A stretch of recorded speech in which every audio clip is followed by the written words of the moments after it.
It's time for Waynoka Railroaders basketball. Welcome to the pregame show, brought to you by Mock Resources with offices in Waynoka and around the world.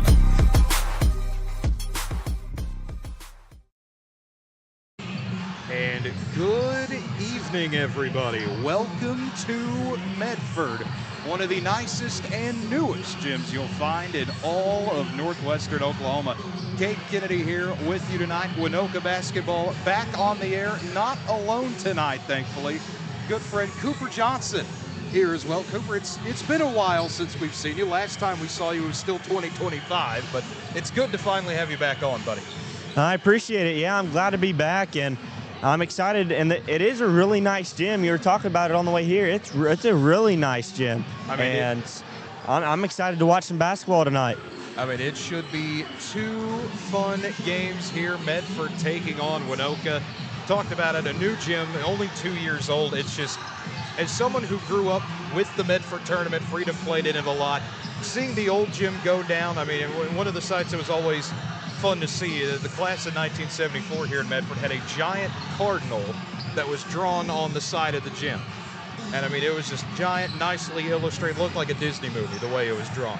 That is about the only thing missing from this gym. Everything else is better in this gym than it was in that one. But it is good to see that Medford continues to have great facilities here. But we're not here to talk about Medford's facilities the entire night, though we could. We did that last year at the Medford tournament.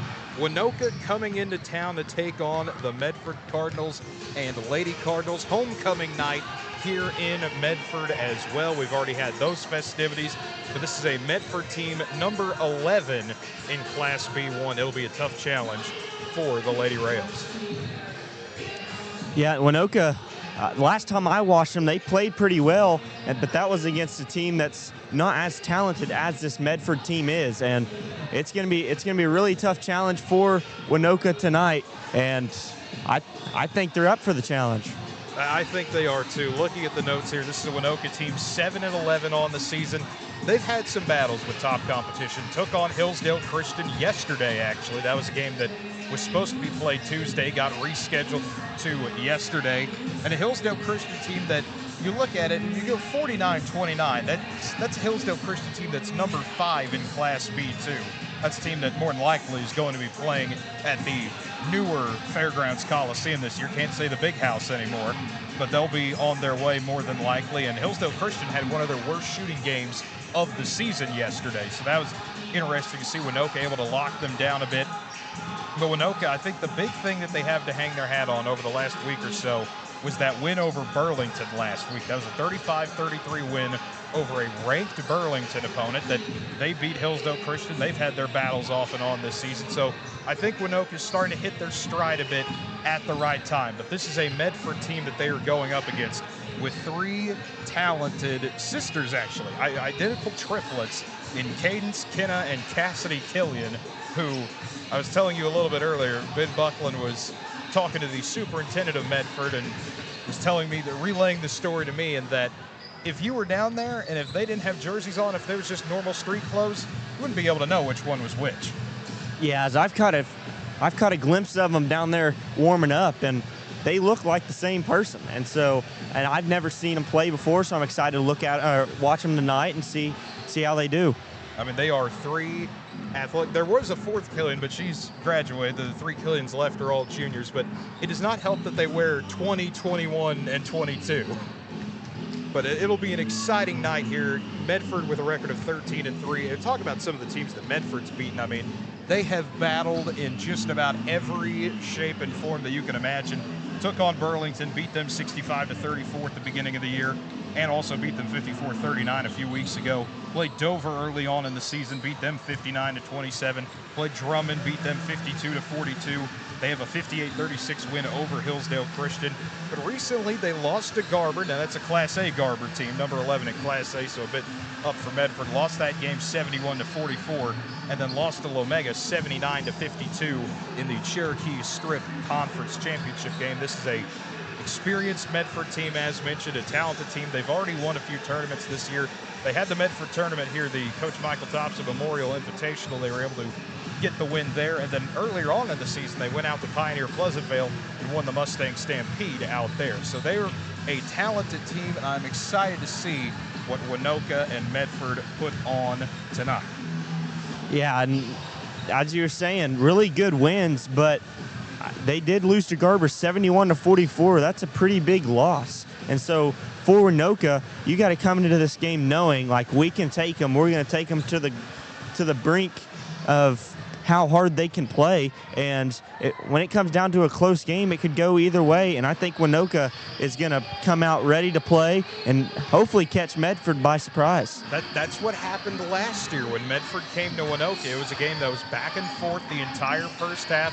Waynoka actually had the lead at halftime, if I remember correctly. And it was a conversation Ben and I had that you can play with them. You just have to finish the deal. Weren't able to a year ago, but we'll see if things are a little bit different this time around here at Medford. We'll take a quick break and be right back with more Waynoka basketball here on KALV. Alva State Bank and Trust Company, older than Oklahoma, big enough to serve you and small enough to know you. We love to give back to our customers. Did you know Alva State Bank offers a great rewards checking account program? That's right. You can earn cash back or high interest with our Kasasa accounts. We will even refund you up to $25 in ATM fees. How do I qualify? It's simple. Just swipe your debit card 12 times, sign up for online statements, and have one ACH credit or debit post to your account. Can I do it online? Yes. Just visit our website at www.alvastatebank.com to see if our Kasasa Rewards program is right for you. We make banking easy. Whether you're at home, the office, or in your car, our online or mobile banking options help you juggle busy schedules and financial needs. We plant roots where others have branches. Equal housing lender, member FDIC.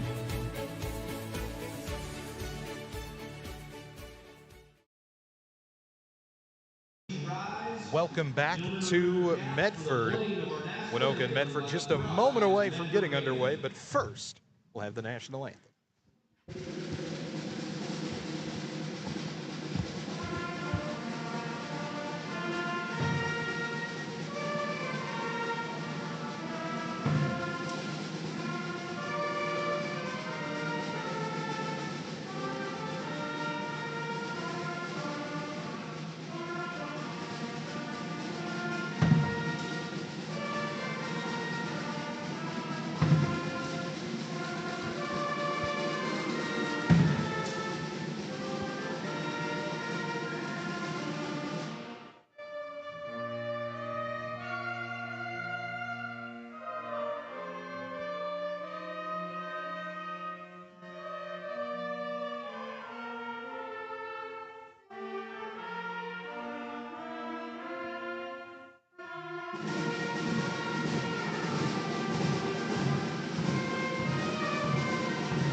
There you have the national anthem as we're about to get ready for the starting lineups for both sides as well. Starting lineup for the Lady Railroaders. Number 2, Aubrey Delano. Starting for Waynoka will be number 2, Aubrey Delano. Number 4, Briley Beck. Number 13, Devin Seeger. Number 21, Temperance Bozeiden. And number 22, Shea Wilson. Waynoka will be wearing the gray jerseys and gray shorts as well. Of course, coached by Robin Klein, as mentioned, that 7-11 record on the year. Trying to get a few more wins, get back to 500 before tournament time. Now starting lineups for Medford. Start number 3, Addie Hammonds. Number 10, Brinkley Blanton. And then the Killians, number 20, Cadence Killian. Number 21, Kenna Killian. And number 22, Cassidy Killian. Medford in the white jerseys and white shorts, the Great spirit line, all the little kids halfway around the gym wanting to get a high five from everybody. Medford, of course, as mentioned earlier, coached by Christy Kelly, a record of 13-3. Playoff rankings, thought we would have a little bit of time to discuss that. Turns out the playoff selections will be made at 9 a.m. tomorrow from the OSSA's. What we've been told, they'll actually have a live stream of it for the first time ever on the OSSA YouTube channel. We'll mention that again, I'm sure, during the boys' game, but no playoff talk tonight. The last normal-ish game before you can start thinking about a few weeks from now. Yeah, absolutely. Once those playoff ranking or the districts come out, as a player, that's really all you kind of look forward to. As it seems like those last 2 weeks right before playoff become a blur, and you're dead set on those playoffs. So yeah, the last normal game before you see what the postseason has for you. That made for Waynoka, it's as good of a test as any. A ranked team in a class above you. A good showing tonight, and you feel good about where this team is continuing to head. It'll be Temperance Bozeiden and Cadence Killian in the circle to tip things off, and the ball goes out of bounds. Referees have a quick conversation. Whose ball is it going to be? It looks like it will be possession to Waynoka. So Waynoka will be going from right to left across your radio dial, and we are underway as Temperance Bozeiden will make her way towards the top of the perimeter before giving it around to Shea Wilson with the pass tipped away from Kenna Killian over to Hammonds, who ends up losing the ball out of bounds. It will go back to Waynoka.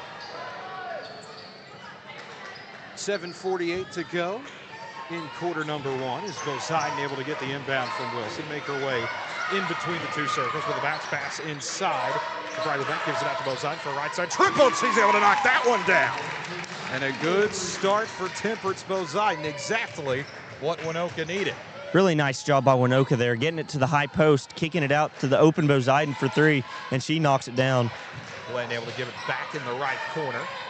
Looking for somewhere to drive around. Instead has to move back out towards the Lady Cardinals word mark right wing before kicking it out to Hammonds, who will reset near the center court logo. Waynoka on top of Medford 3-0 with 7:10 to go. And they put her in a drive inside by Cassidy Killian. Is going to result in the first foul of the game. It is going to be on Delano. 7:11 to go. The opening quarter. Waynoka still with that 3-0 lead as the Lady Cardinals being an inbound out to the free throw line as Kenny Killian puts up a jumper. Not able to get that one to go, but tracked down by Blanton. We'll reset it over to Kenny Killian on the left wing before finding Blanton once again in the quarter with a quick pass around. A shot up, whistle drawn, but no bucket going down for Cassidy Killian, as they're going to say instead. Give it back to Waynoka. Violation there. It's going to be really important to try and limit the second chance opportunities you give Medford throughout this game, as Medford's a good team, and the more second chance opportunities you give them, the harder it's going to be. Wilson fires a three from the left wing, not able to get that one to rattle down as Cassidy Killian up and running away with it, crossing the timeline, driving into the paint, loses the ball, got bumped, but drew contact and a whistle first. 6:44 to go in the opening quarter. Still a 3-0 lead for Waynoka, as the foul is going to be on Briley Beck. That's her first. Team second. Cassidy Killian at the line for the Lady Card. First free throw on the way, and that one's off the front of the iron.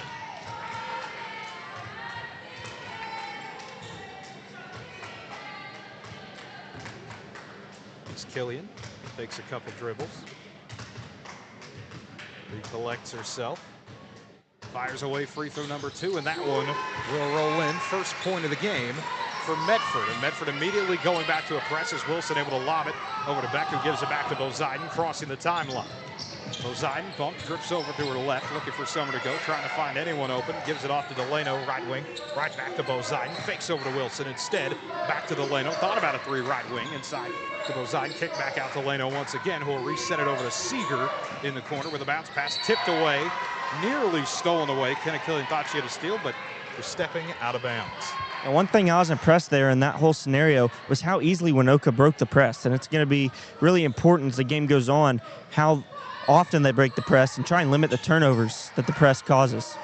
6:14 to go in the opening quarter, a 3-1 lead for Waynoka over Medford as Wilson, left wing, fires it back inside of Seeger, bounces it out to the lane on left corner with a pass tipped away and stolen by Kenna Killian. Now driving her way towards the right side, flips it over to Blanton, drives up strong, gets Hunt, then gets the bucket to go, and one for Blanton.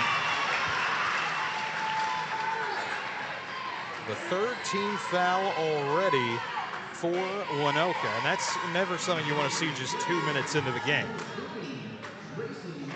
A quick substitution will be Gracie Martinelli checking in for the Lady Rails. Free throw on the way for Blanton, and that one is up and in. Just like that, Medford first lead of the game for the Lady Cardinals. It was the second foul on Delano. As Boziden at the top of the perimeter looking for someone to clear out, and finally able to fling it over to Wilson. He gives it off to Martinelli, left corner. Thought about a three. Sent a pass. Boziden couldn't get her hands on. Stole it away by Kenna Killian. Drives coast to coast. The layup is in. 6-3 Medford on top of Waynoka, and a fight for the ball results in a jump ball. Possession will go to Medford. Yeah, if you're Waynoka here, you just need to calm down. Actually, you'll stay with Waynoka, but now it'll go to Medford. Had a quick moment trying to remember. When you start the game with a jump ball out of bounds, it makes it a little bit weirder. Yes, it does. The inbound goes to Cassidy Killian, flipping it back over inside to Kenna Killian, who will give it a little spin around for Cadence Killian. All three Killians getting to work at a layup to make it 8-3. Medford on top of Waynoka. 5:23 to go in quarter number one. As Martinelli jump stops inside, shuffles her feet, and that'll be a travel right back to Medford. Yeah, as I said earlier, this press has really started to get to Waynoka's. There's been a couple of turnovers in the past few possessions off of the press. Just need to take a deep breath, make good passes. Don't panic when you're under pressure. Quick substitution, Reagan Wilson checking in first time for the Lady Rails. She'll replace Martinelli. Bland with a bounce pass inside to Cassidy Killian, who goes up strong. Can't get her shot to go as the board stripped away by Beck, who's able to get it off to Shea Wilson. Crosses the timeline, right into a double team. Looks for Summer to go, and instead we're going to have a timeout taken by Coach Klein. So 5:10 to go in the opening quarter. Medford on top of Waynoka, 8-3. We'll take a quick break with a word from one of our sponsors. We'll be right back. We're on KALV. The first quarter is brought to you by Rick George and Associates. When it's time for taxes, don't get second-class help for the most important business decision in your world. Get with the best. Rick and Matt at Rick George and Associates in downtown Waynoka. Back in Medford, where the Lady Cardinals have an 8-3 lead over the Lady Rails. And Cooper, you were talking about it a bit. The press has been going on from the second possession of the game. Medford sensing that immediately after the Boziden three. And Waynoka started out strong the first two times they saw the press, but it's already starting to wear on them, as you mentioned. Yeah, and they did a really good job on those first few possessions with ball movement, finding the open girl and getting the ball up the floor. But in the last few, they've stopped and kind of panicked. Boziden fires a three from the left wing. That one not able to fall. Blanton able to scoop up the board. Crossing the timeline, slowing things down. Going up against the 2-3 zone of Waynoka. Both sides playing a 2-3. Blanton gets it inside to Cassidy Killian. Goes up strong. Just to get the glass to roll in her favor. It does not. Out of bounds and back to Waynoka. 4:45 to go in the opening quarter. Still an 8-3 lead for the Lady Cardinals. Medford's done a really good job at getting the looks that they want. They've gotten looks inside in the past few possessions, and they've taken advantage of those. Boziden with a skip pass over to Seeger. Seeger able to fling it into Reagan Wilson. Gets towards the right block of the pass. Tipped and stolen away by Cassidy Killian, and then ends up getting hit as she was trying to spin around. That foul will be on Shea Wilson. In that situation, you just got to go up with it as you have numbers. And tried to force one more pass and ends up getting stolen, and then a foul in the backcourt, and 14 fouls already for Waynoka. 4:27 to go, quarter number one. Medford an 8-3 lead over the Lady Rails. The pass tipped away. Wilson tried to track it down. Instead, Kenna Killian able to get to it with a pass flown back that is intercepted by Shea Wilson. As Wilson able to maneuver across the timeline, looks for someone to bounce it to, gives it off to Beck, kicks it around to Boziden right side. Now drive in towards the free throw line, back out to Wilson, top of the perimeter, flings it over to Seager, spin it down to Boziden to the left block, tried to drive inside, and had it poked away by Cadence Killian, who will go all the way inside. Can't get her layup to fall, tipped out of bounds, it'll stay with Medford, last touch by the Lady Rails. Medford doing a really good job causing a lot of turnovers. Their hands have been really good. As soon as the Lady Rails put the ball on the ground, they've been knocking it out of their hands. It's Blanton. Sends it over to the left wing for a three. Kenna Killian, that one just a bit too strong. As Beck able to come up with it, slinging it over to Bo Ziden. He's now having a race around three different Lady Cardinals. Makes her way inside, gets triple teamed, has the ball tipped a bit right to Shea Wilson for a left side three. That one just a bit too strong. Reagan Wilson trying to get her hands on it, but last touch by Blanton. 3:38 to go in the opening quarter. Still 8-3, and Waynoka with the ball.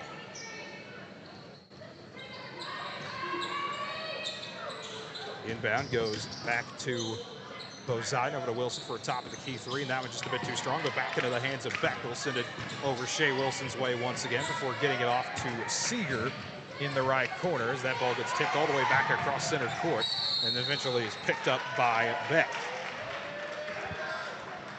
Even though Wilson's missed the last few shots she's taken, I think it's really important that she keeps shooting as she's getting some good looks. And once one falls for her, then a lot more are going to fall after that. I think so. And that's usually how Shea is. If she can get that first one or two down, it's rhythm from there on out. Speaking of rhythm, a deep left three for the Lady Cardinals, not going to fall. Offensive rebound, kick back out to Cadence Killian. Didn't work either. Fight for the ball results in a jump ball. That'll be going Waynoka's way. 3:07 to play in the opening quarter. Still an 8-3 game. It has been an 8-3 game for a while. Yeah, it has been, as Medford's missed a lot of opportunities down low, and Medford's played really good defense, and Waynoka's had a lot of good shots too that just haven't fallen for them. Beck able to kick it back out to Shea Wilson. Maneuvers around as Medford wanted to extend the zone and back out a bit, finding Reagan Wilson, throws it inside, tipped away, Beck goes back for it. Reagan Wilson able to fall on it, spins and eventually goes to the ground, and we're going to have a push and a foul. That will be against the Lady Cardinals on Cassidy Killian. That'll be her first foul of the game.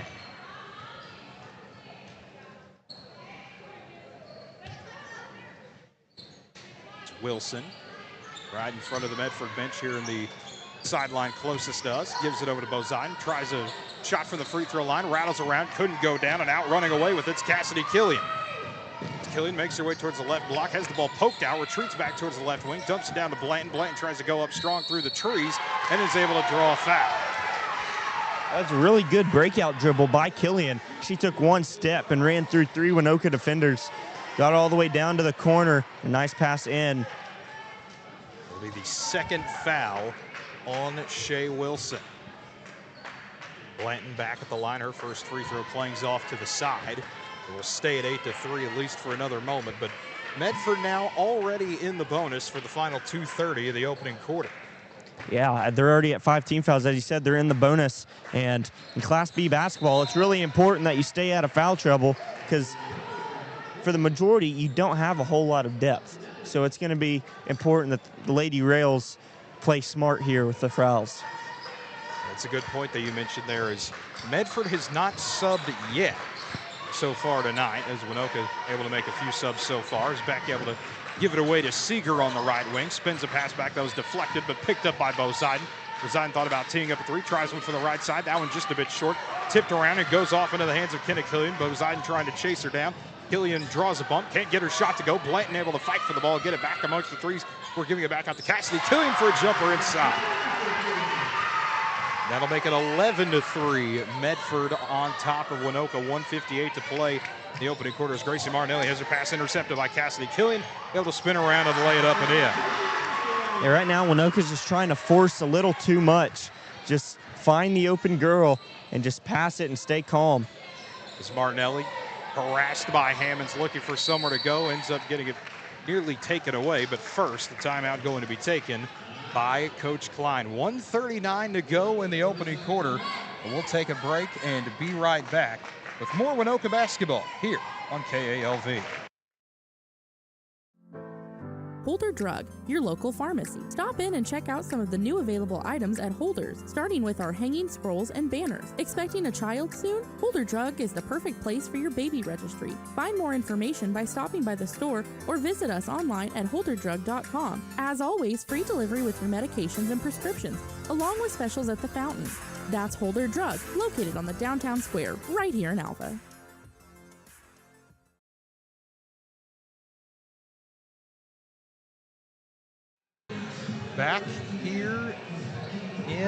Medford, where the Lady Cardinals have a 13-3 lead over the Lady Rails in a game that Medford has pressed some more. Waynoka still having to navigate around it as Reagan Wilson able to get it back over to Seeger, quickly finding Boziden on the right side by the Cardinals word mark, who slings it over to Martinelli left corner, lobbing it back to Beck at the top of the perimeter with a bounce back to Martinelli.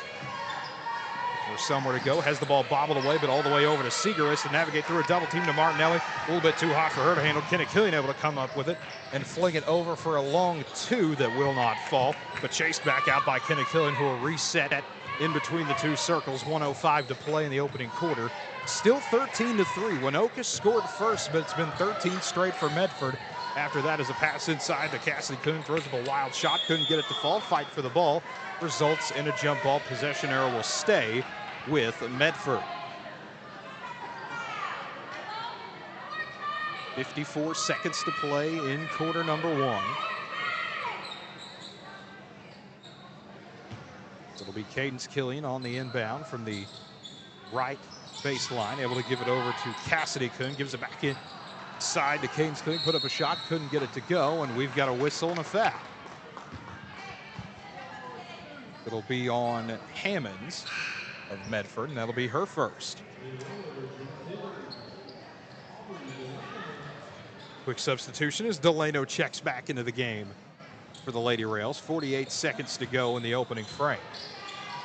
As Boziden able to spin it over to Seeger, who drives around the right side, has it poked out of bounds by Hammonds, and a good play by her, just chasing Delano down, chasing Seeger down the entire time. Medford doing a really good job of keeping this game fast-paced, and that's how they like it, is they like getting out in transition, forcing a lot of turnovers. Speaking of turnovers, Boziden tries to give it over to Delano, and it gets tipped away. Delano tried to chase it back down, and thankfully the Lady Cardinals tried to jump back on it, so Waynoka gets to keep the ball. It'll be Seeger on the inbound, able to lob it out to Beck, who has to track it back down at center court, now being harassed by Hammonds. A pass that gets stripped away by Kinnikillian. Will reset, give it over to Cassidy Kuhn, drives inside, but had the ball poked away. 26 seconds to go in the opening quarter. Still 13-3, Medford on top of Waynoka.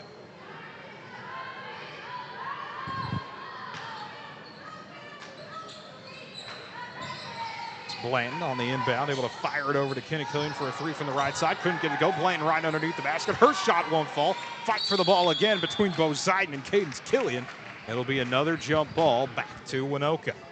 There's been a lot of jump balls in this first quarter, and I think that just testifies to how bad Waynoka and Medford both want the ball, as they've had their fair share of jump balls so far. Absolutely. As Reagan Wilson with a pass just a bit too tall over Boziden. It's stolen away by Cassidy Killian, who draws a foul. 8 seconds to go in the quarter. The foul will be on Boziden. That's her first. So Medford, who has been in the bonus for the last 2.5 minutes, another opportunity from the charity stripe. Cassidy Killian already 5 points on the day, trying to add in a bit more. The only good thing about these fouls that they have is that they're pretty spread out. There's not a whole lot on just one person, and that fares well for the Railroaders as the game goes on. It does. First free throw on the way and in for Cassidy Killian. Second one on the way, and that one flings off the front iron. Boziden able to snare it down. Boziden ends up getting bumped and shoved by Cassidy Killian, so that's her second. 4 seconds to go in quarter number one, and that could prove to be important later on down the stretch as Boziden tries up a long three, and that one will make its way out of bounds, and that will end the first quarter as Medford with a 14-3 lead over Waynoka at the end of one. We'll take a quick break and be right back with more Waynoka basketball here on KALV. Warm up with a class at Northwest Technology Center this month. Choose one of our evening classes, including computer fundamentals, cooking, health-related courses, business development, and much more. Northwest Technology Center also offers training for your business at your convenience. Contact us today for more information at 580-327-0344 in Alva or 580-227-3708 in Fairview. Northwest Technology Center is preparing students for success in education, careers, and life. Rachel's Cafe in downtown Waynoka is like its owner. Beautiful. From the front door, clear through. You'll love the look, the feel, and you'll love the taste at Rachel's Cafe. With a full menu and a daily special, Rachel's is burgers, calf fries, and much, much more. Open Tuesday through Thursday from 11 to 4 and Friday and Saturday from 11 to 7 p.m. Say hi to Rachel and her great staff in downtown Waynoka. This portion of tonight's game is brought to you by the Long Gas Company of Alva. When it's propane you need, Long's delivers to you, or you can pick it up on East Flynn in Alva. Call them at 580-327-1436. Back in Medford with quarter number 2 underway as Cates Killians drives inside towards the left block, flips up a shot, and that one spins on in to give Medford a 16-3 lead over Waynoka, seconds into the second quarter. Shea Wilson now on the left wing, looking for someone to drive inside. Now backs up towards the scorer's table here on the near sideline before rifling a pass inside to Delano. Back around to Bo Ziden, looking for somewhere to give it away to. Eventually find Delano, who gives it off to Wilson, driving in with a floater that falls just a bit short and into the arms of Cadence Killian. Facing a double team's Cadence Killian, now breaks away, leading the charge, flinging it over to Kenna Killian, who will quickly throw it back inside to Cadence Killian. Attacks again from that same side, and it's back-to-back buckets for Cadence Killian. 18-3 Medford on top of Waynoka. The pass just a bit too tall for Shea Wilson to get to. And Medford's getting about everything they want right now. As throughout this entire game, they've been trying to force feed it into the post. And with these first few possessions in the second quarter, they've done exactly that, and they just forced a turnover. Hazley Herrera checks into the game. It's the first sub we've seen so far today for Medford, and it took 9 minutes into the game, which you don't often see. The pass for Herrera was a bit wide as Kenna Killian had to track it back down. Kenna Killian on the left side, tees up a long three. That one clangs off, and Shea Wilson able to hunt that one back down. Wilson now facing a double team and a third coming over guarding Bo Ziden. Bo Ziden able to get the ball and immediately draws pressure and a foul from Kenna Killian. That'll be her first. And that's the thing when you play a team that wants to press, is one of the disadvantages is you can continue to draw foul, foul, and foul. And if so, Medford will have to back off at some point and allow Waynoka to play a bit more of their type of offense. Shea Wilson drives inside, gives it back over to Seeger. Seeger with a pass batted away, nearly saved by Kenna Killian, who has been active, as all the Killians have, all over the hardwood so far tonight. 6:23 to go in quarter number 2. An 18-3 lead for Medford over Waynoka. Shea Wilson on the right wing. Will feed it in the corner with Seeger. Back around to Wilson, finding Bo Ziden free throw line. Moves towards the right elbow, able to kick it back out to Wilson, but hunting around in the area is Hammonds. He's able to get her hands on it, give it back over to Kenna Killian, who lobs it down to Herrera by the right elbow, driving inside to Blanton, who's able to attack and score. Really nice job there, dribbling through a few defenders, getting up and under, and putting it off the glass. As Bo Ziden drives inside towards the left block, flips up a shot, and that one goes in for Temperance Bo Ziden. 20-5 Medford on top of Waynoka. 5:40 to go in quarter number 2. Another Kenna Killian three from the left wing, and that one will sail out of bounds. Another quick sub for Medford as Brennan Locke checks into the game for the first time. As Medford still showing the pressure. That's not going to change unless a lot of people get in foul trouble. Bo Ziden able to give it away to Seeger, who finds Zoe Schmidt, gives it over to Bo Ziden. Bo Ziden would still make her way across behind the center court line, and so it'll be backcourt violation right over to Medford. And Medford still causing turnovers with 5:29 left in the second quarter. This press has worked really well tonight. And that's what Medford likes to do. They like to get out and press. They have the athletes in the Killians. They like to put them in advantageous situations. As Locke fires up a mid-range shot that rolls around and goes on down to make it 22-5. Medford on top of Waynoka. As Wilson being double teamed in the Lady Cardinals word mark, still trying to get across center court, still trying to find Bozine, finally able to lob it over to her and break the press. Nobody around Bozine. Bozine, head full of steam, drives inside, shot no good, foul yes. The foul will be on Hammonds, it looks like. That'll be her second if that's the case, and that's exactly what it is. Bozine at the stripe for the first time tonight. First free throw spins around and in.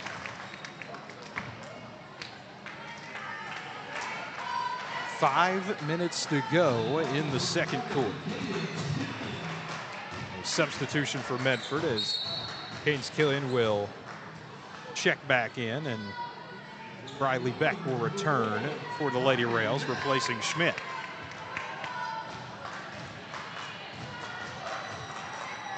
Bozine takes a couple dribbles, fires away another free throw. That one just off to the side. Picked up by Locke, who's able to quickly give it over to Cadence Killian. Finds Locke once again at the top of the perimeter, over to Blanton. Blanton on the right wing, drives inside with a long two. That'll roll around, doesn't want to fall, and instead it's Beck able to get her hands on it, and we've got another foul and a hold. And that one will be on Blanton. That's her first. Waynoka had the majority of the fouls in the first quarter, and in the second it switched. Medford has 3 fouls. Waynoka still has 0. Is Wilson able to lob it down to Beck, who tries to secure it and couldn't, but Herrera got her hands on it, and as she did, it goes out of bounds. So 22-6, Medford on top of Waynoka. 4:37 to go in quarter number 2. Lady Rails continuing to try to cut into the deficit here. Seeger on the inbound, giving it over to Wilson in the left corner, driving inside with a long two that falls just a bit short. Locke able to scoop it up and get it away to Blanton. It's Blanton crossing center court, now slowing things down in between the two circles, shifting it left around to Locke, finding Killian in the corner. We're dumping it down to Cadence Killian, who's able to bank it in. 24-6, Medford leading Waynoka. 4:10 to go in the second quarter as Wilson driving towards center court into a double team with a long bounce pass out to Seeger, who then gets nearly triple teamed trying to get around back towards the center court area.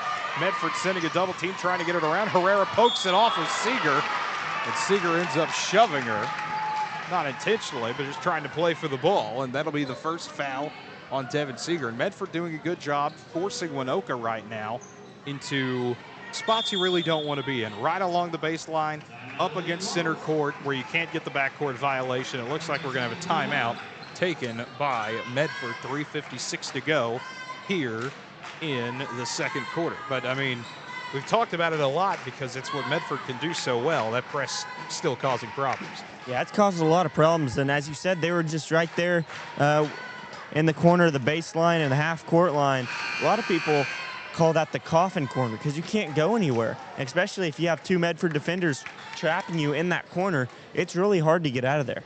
And it doesn't help when you get Devin Seeger or get anyone really in that corner, and then you've got basically another defender kind of playing linebacker, safety, any defensive position you really want to think of besides D-line, and they're just waiting, knowing you have to throw it to someone, so we're just going to pick it off if you do. Yeah, and Medford's doing a really good job of that right now as they're reading the eyes and they're getting their hands on a lot of passes. So we are about to make our way back from the timeout.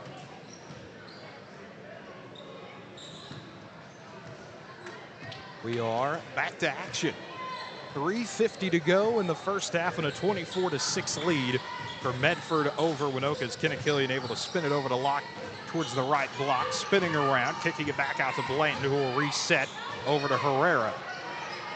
Herrera at the top of the key, hands it off to Blanton, who will retreat all the way back towards the center court circle. Now drifting right, gets inside the arc, now scoots back outside towards the corner. Before dumping it down, as Beck able to slap it away out of bounds back to Medford. Really nice job by Beck there, reading that Killian was coming across, wanting that inside pass, and she hops in front of Killian, knocks the ball out of bounds. Blanton resets inside to Kenna Killian, who will flip it around to Herrera before getting it off to Cadence Killian. We'll send it back over to Blanton for a left side three, and that one a bit short, out of bounds, over to Waynoka. That's one thing Medford has struggled with tonight, is that shot from behind the arc. And if you're Waynoka, you got to think that you're going to try and force as many of those outside the arc shots as possible. As you mentioned, that has been Medford's type of game, is getting inside as a pass stolen away, lobbing all the way down to Locke, who loses the ball. It was a pass from Cadence Killian, just a little bit too much on it. Intended for Locke, but out of bounds. And back to Waynoka as Reagan Wilson will sub in for Seeger. So both Wilsons now on the court for the Lady Rails. 2:57 to go in the first half. Bozaiden, the Cardinals word mark on the extended right side, lobbing it over to Shea Wilson, who immediately faces Kenna Killian, who runs straight at her to guard her. As Wilson having to retreat back across center court before giving it over to Delano. Sends it Wilson's way again with a pass deflected right back to Shea Wilson on the right wing. Lobbing it over with another deflected pass intended for Becca to fight for the ball. Between Beck and Locke turns into a jump ball situation. Possession will stay with the Lady Rails. 2:30 to go in the first half. Same score, 24-6, favoring Medford. You were just talking about that linebacker position there, and Locke was doing just that in that situation, backing up and reading the eyes and catching that pass. As Reagan Wilson lobs it out to Bozaiden, tries on the left side triple. That one just a bit too strong. It's Cadence Killian able to get her hands on it. She'll flip it over to Kenna Killian, who will lob it to Herrera. Tries a long two from the right side, spins around and goes in. Paisley Herrera able to get on the board for the first time tonight.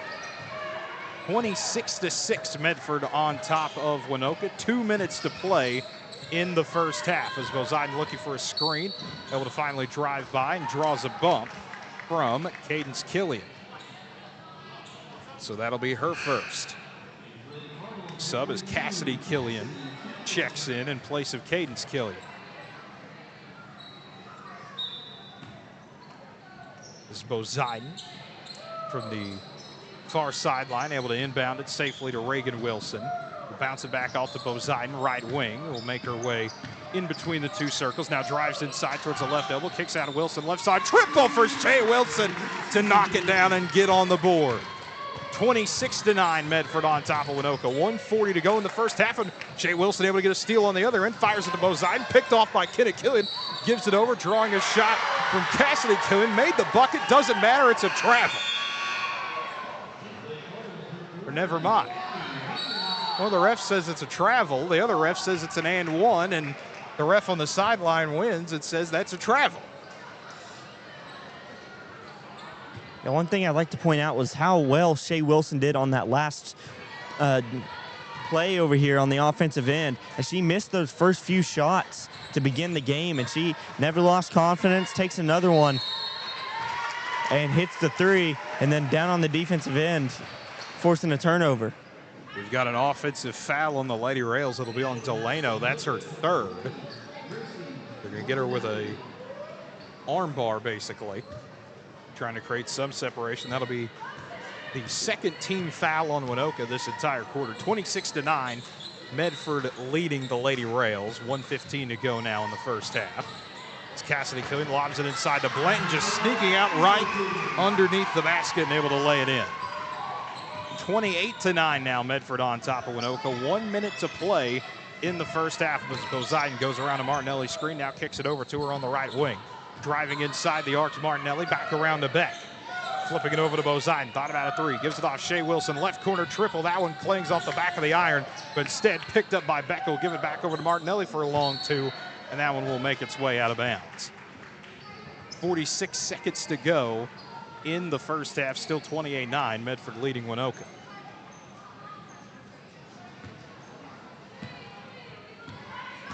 As Blanton gets the inbound, it will gingerly make her way across the timeline before spinning it over to Hammonds, back to Blanton in the right corner.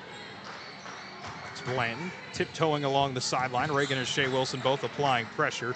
Blanton able to make her way back towards the center court circle. Now Shea Wilson dives for the ball, forces another jump ball with 26 seconds to play in the first half.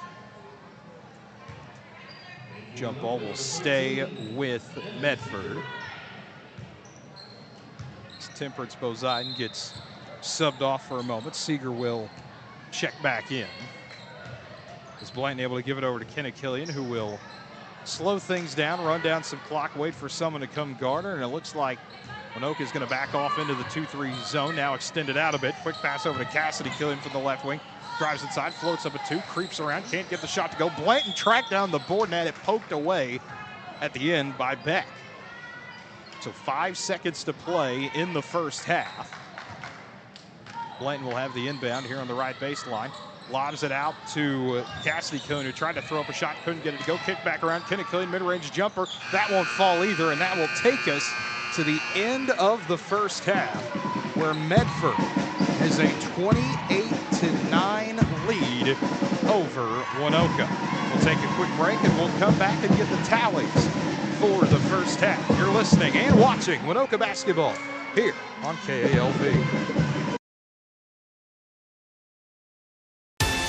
Mock Resources, with offices in Waynoka, Oklahoma, is an independent upstream oil and gas company focused on the acquisition, development, and production of high-return, low-cost oil and natural gas projects. As responsible stewards of natural resources, Mock Resources understands the pivotal role energy has in building sustainable economic growth, social progress, and improving quality of life locally and globally. In addition to providing ethically sourced energy, Mock Resources is committed to delivering scalable, reliable, and affordable energy to all communities, to equip all people with the modern energy resources they need to thrive. To learn more about Mock Resources, email them info@mocknr, that's MACHNR.com, or find them online at mocknr.com.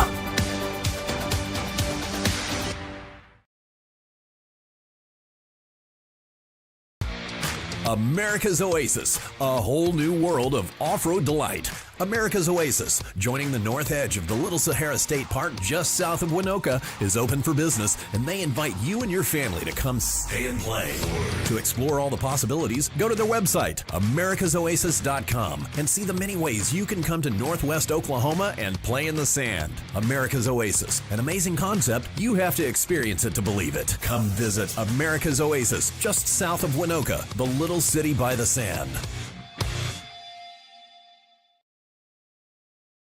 Clean Harbors, hazardous waste disposal and recycling services provide the widest range of recycling, treatment, and disposal options for all your hazardous waste streams. Unmatched in North America, our infrastructure of hazardous waste management facilities services all of the U.S. and Canada, northern Mexico, and Puerto Rico. We handle both drum and bulk hazardous waste in liquid, solid, semi-solid, sludge, and gas forms. One call handles all your hazardous waste disposal needs. Located in Waynoka, where we proudly support our railroaders. We are very fortunate to live, to work, and to be able to play in this part of the world. We're also thankful for all of our blessings, our friends, and our neighbors in and around the Waynoka area. One of our big blessings is having our own animal doctor. That's Dr. Michaela Zook. Dr. Michaela Zook is now located in downtown Waynoka and can be reached at any time by telephone, 580-554-0226. Dr. Michaela Zook, one more blessing, and our hometown veterinarian. What do you look for in a good ag lender? Local decision making? Quick responses on questions? Personalized business packages with a focus on your financial goals? Guidance with the latest technology? On-site visits with respect for your time and your schedule? Well, if that sounds good to you, you should give us a call. Farm Credit of Western Oklahoma, the leader in ag lending. Farm Credit of Western Oklahoma, an equal housing lender, online at farmcreditloans.com.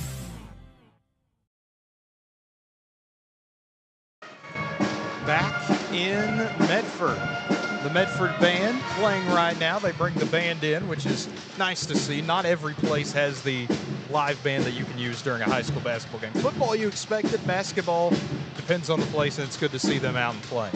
Yeah, it's really nice. I like small school bands, and Medford is one of those schools that has the band. Is where I'm from, Shattuck, we don't have band, but there's a couple towns around there like Fargo, Gage, Fort Supply, and Laverne. They have band, and it's always fun to go to a game and hear their band. Absolutely, it's the same way in Waynoka, and it's always good to see the band for Waynoka, but it's always good to see the band no matter where you go. But looking at the first half totals so far, how everything is stacked up, looking at it for Medford, it's Cadence Killian leading the way with 8 points, tied with Brinkley Blanton, who also has 8 points so far in the game. Cassidy Killian with 6, Brendan Locke with 2, Hazley Herrera with 2, and Kenna Killian with 2 as well. You look at scoring on the Waynoka side, it's Temperance Bozine with 6 and Shea Wilson with 3. As expected, the 2 main for Waynoka, and then for Medford, a bit more spread out, not just across the Killians, but also Brinkley Blanton and a few others getting in there as well. Yeah, Medford's done a really good job at attacking the paint in that first half, as they got a lot of looks down low, as Cassidy Killian is one of them that got a lot down low in the first quarter. And then in the second quarter, it kind of went towards Cadence Killian. And they've both done a really good job at hitting their bumps. And the interesting thing about this game, 2 threes have been made so far this entire game, and both were by Waynoka. For all the threes and all the looks Medford has gotten that Waynoka has forced them to take, they haven't been able to make one yet so far tonight.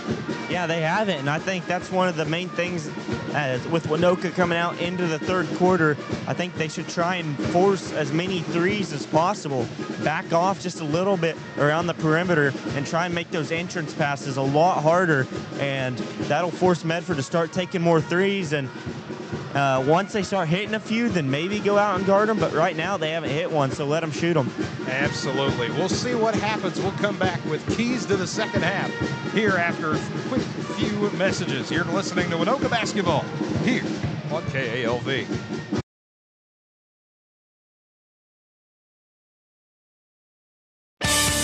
From the beginning of time, Larry and Linda Zook have supported the people and events in our part of the country. Usually, Chimney Rock Mini Storage is full, and we remind you to get on the waiting list for the next open unit. Well, for the first time in a long time, Linda and Larry have a couple of open units at Chimney Rock Mini Storage in Waynoka. Call quickly, 580-824-1042. When your business is agriculture, you want a bank behind you that doesn't cut and run at the first sign that there will be some tough times ahead. There are good years and there are always bad years. At Farm Credit of Western Oklahoma, we're here for them all. Agriculture, it's the backbone of our local community. We believe in it. We invest in it. We're here for the long haul. If you're in agriculture, it's time to let Farm Credit of Western Oklahoma make your best even better. Contact a loan officer today. Farm Credit of Western Oklahoma, the area's leading lender in agriculture. Alva State Bank and Trust Company, older than Oklahoma, big enough to serve you and small enough to know you. We love to give back to our customers. Did you know Alva State Bank offers a great rewards checking account program? That's right. You can earn cash back or high interest with our Kasasa accounts. We will even refund you up to $25 in ATM fees. How do I qualify? It's simple. Just swipe your debit card 12 times, sign up for online statements, and have one ACH credit or debit post to your account. Can I do it online? Yes. Just visit our website at www.alvastatebank.com to see if our Kasasa Rewards program is right for you. We make banking easy. Whether you're at home, the office, or in your car, our online or mobile banking options help you juggle busy schedules and financial needs. We plant roots where others have branches. Equal Housing Lender, member FDIC.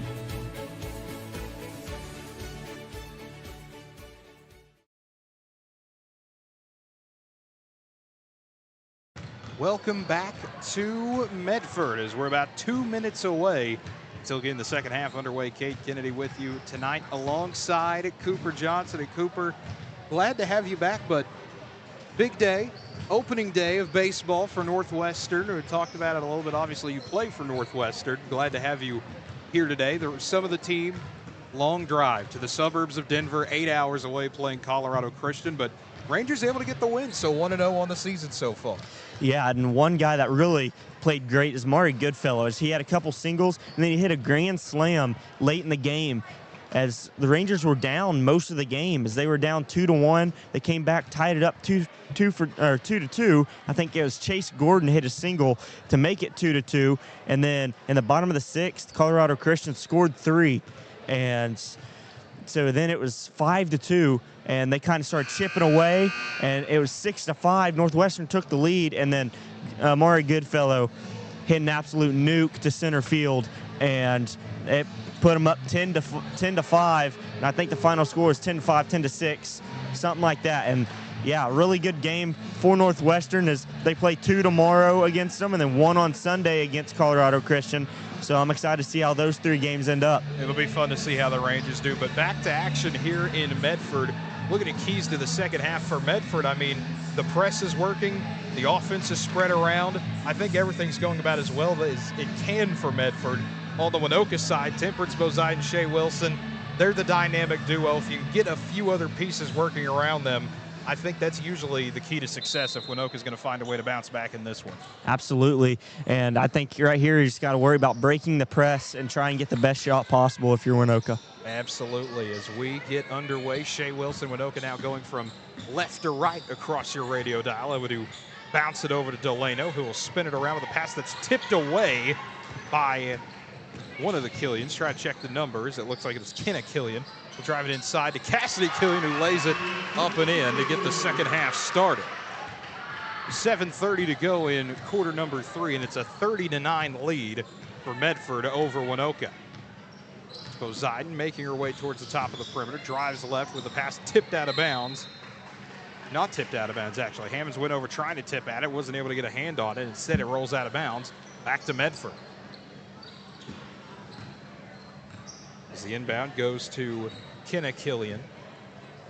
Slowing things down. Medford, so far, a slower pace, but just trying to continue to set the offense up with a couple of quick passes. Cassidy Killian trying a long 2, can't get it to go, but Hammonds able to clean it up and get her first points of the day. 32-9, Medford on top of Waynoka. 6:55 to play in quarter number 3. Bozide harassed at the top of the perimeter, hands it off to Beck from the free throw line, dumps it back down to Bozide, left block goes up strong as her shot spins in. 8 points now on the night for Bozide, and a 32-11 lead for Medford. 6:40 to play in the third quarter. As Blanton spinning it over to Hammonds on the Cardinals word mark right wing before giving it back to Cassidy Killian, dumps it down low to Cadence Killian, who will spin it over to Kenna Killian, tries a shot, can't get hers to go, hands it back off to Cassidy Killian, who's able to strike again. And Medford once again going back inside, trying to establish that presence. 34-11, Lady Cardinals lead Waynoka. 6:15 to go in quarter number 3. It's Wilson standing in the center court circle, now drives inside all the way to the right block, has her shot tipped away by Cassidy Killian out of bounds. Will stay with the Lady Rams. 6:03 to play in quarter number 3. Waynoka still with the ball on the right baseline. Is Seeger able to get it inside to Shea Wilson, who will go back out towards the left wing, around to Bozide. Left side triple, that one just a bit too strong. It was scooped up by Blanton. Blanton now looking to push the tempo, crossing the timeline, rifling it over to Kenna Killian in the right corner. Will give it down low to the right block, going back up with its Cadence Killian, and her shot just a bit too strong. Cadence Killian gets it right back, goes up with it, draws a foul, going up strong against Seeger. Yeah, Medford getting 2 second chance opportunities there, leading to the foul, and Medford's picked up right where they've left off in the first half, getting inside of the paint and doing what they do best. It's the second foul on Seeger. First free throw on the way, spins in and out for Cadence Killian. So still a 34-11 lead for Medford, as we're going to have a quick substitution as Hazley Herrera will check in momentarily, it looks like. Now she does make her way and has to go to the scores table to check in. And now able to get subbed in, it looks like, for Cassidy Killian. Second free throw on the way for Cadence Killian, up and rattles on in. So 9 points now on the night for Cadence Killian. And a 35-11 lead for Medford over Waynoka. This back kicks it back over to Shea Wilson. He'll spin it over to Delano on the right wing, finding Bozide. Corner triple, that one just a bit too hard. Bozide able to get it back, slithers around inside, and is able to lay it in. Really nice job by Bozide there, following her shot. There's a lot of people don't follow their shot, and the only reason she got that rebound and the putback was because she did follow her shot. It's a really nice job by Bozide. As Cadence Killian, the little bully ball on the left block, able to respond back to make it 37-13. Medford on top of Waynoka. 5 minutes to play in the third quarter. Boziden giving it off to Delano, has the ball poked away from her at the free throw line, rattling around, still trying to get the ball, and eventually going to be another jump ball. We're going to have a substitution as Gracie Martinelli makes her way into the game for the first time this second half. It's Blanton making her way across the timeline, looking for a screen, drifts towards the right wing, loses the ball. Wilson able to try to get her hands on it, and instead Blanton will be whistled for a travel. 4:42 to go in the third quarter. Still 37-13. Medford on top of Waynoka. It's Wilson looking to direct traffic. Slings it over to Boziden on the left side. Boziden tries to power in. Instead bounces over to Delano. Gives it to Martinelli. Thought about a long two. Makes a defender miss. Fires it up. Can't get it to fall. Herrera tips. Is a pass tipped away by Seeger. Out of bounds, will stay with Medford. And Cassidy Killian will make her way in replacement of Kenna Killian. Does a good job by Martinelli there. Pump fake, get the defender in the air. A little sidestep, puts up the shot. The shot didn't fall, but still a really nice job. It's Cassidy Killian in the corner, gives it off to Blanton on the right block. Instead, giving it back out to Cadence Killian. Drives inside, had the ball poked away. Fires up again. Her shot smooth and in for Cadence Killian. She's back up as the leading scorer of the game with 13. 39-13, Medford on top of Waynoka. 3:54 to play in the third quarter. It's Wilson able to give it around to Seeger. Back over to Wilson in the right corner. Trying to find anywhere to go. Instead has to move it back to Seeger. Dumping it down to Boziden. Boziden drives inside to the right block. Able to go up strong and draw another foul. This one will be on Herrera. That'll be her first. Looks like we'll have another substitution as Reagan Wilson makes her way the scorer's table. Biden takes a couple dribbles, fires the first free throw away, and that one clangs off the front eye.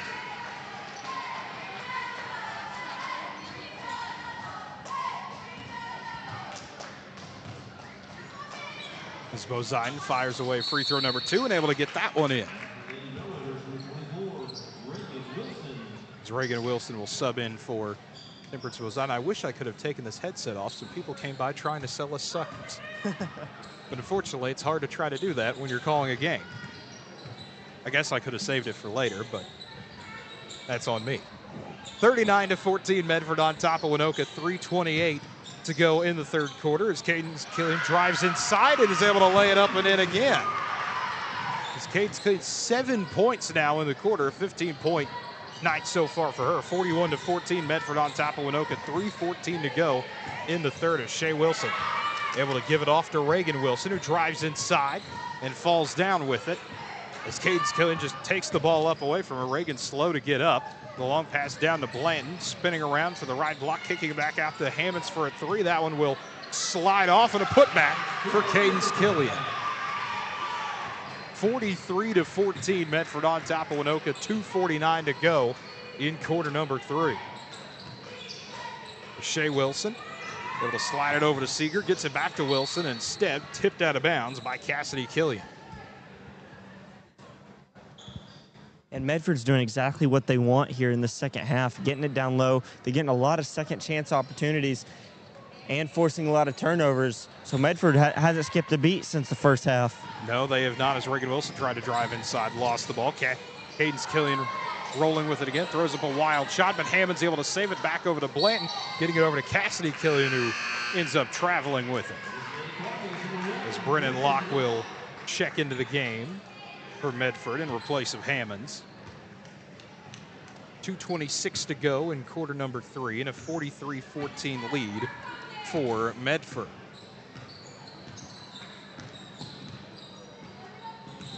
Wilson at the center court circle, trying to look for a screen. Instead throws a pass that bounces off the leg of Cadence Killian right into the arms of Blanton. Goes coast to coast and is able to lay it up and in and draws a foul.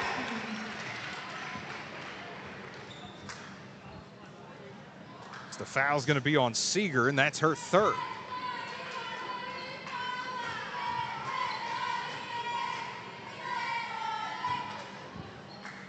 So Blanton already in with 10 points on the night. Free throw good to give her 11.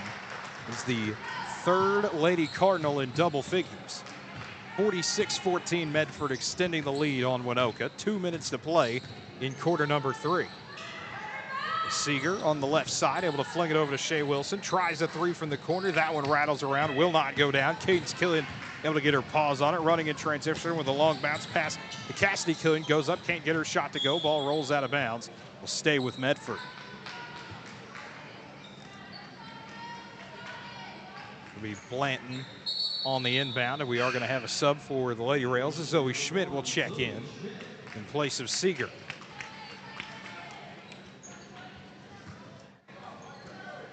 Blanton on the inbound from the left baseline, goes straight to Cadence Killian, fires up a mid-range jumper, and that one swishes in. 48-14, Medford on top of Waynoka. 1:39 to go in the third quarter.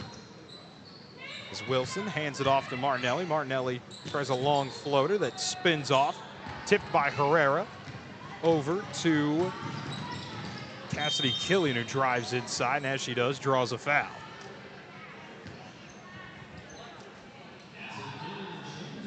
The foul is going to be, try to see who that's on. It's going to be on Aubrey Delano, and so that'll be her fourth.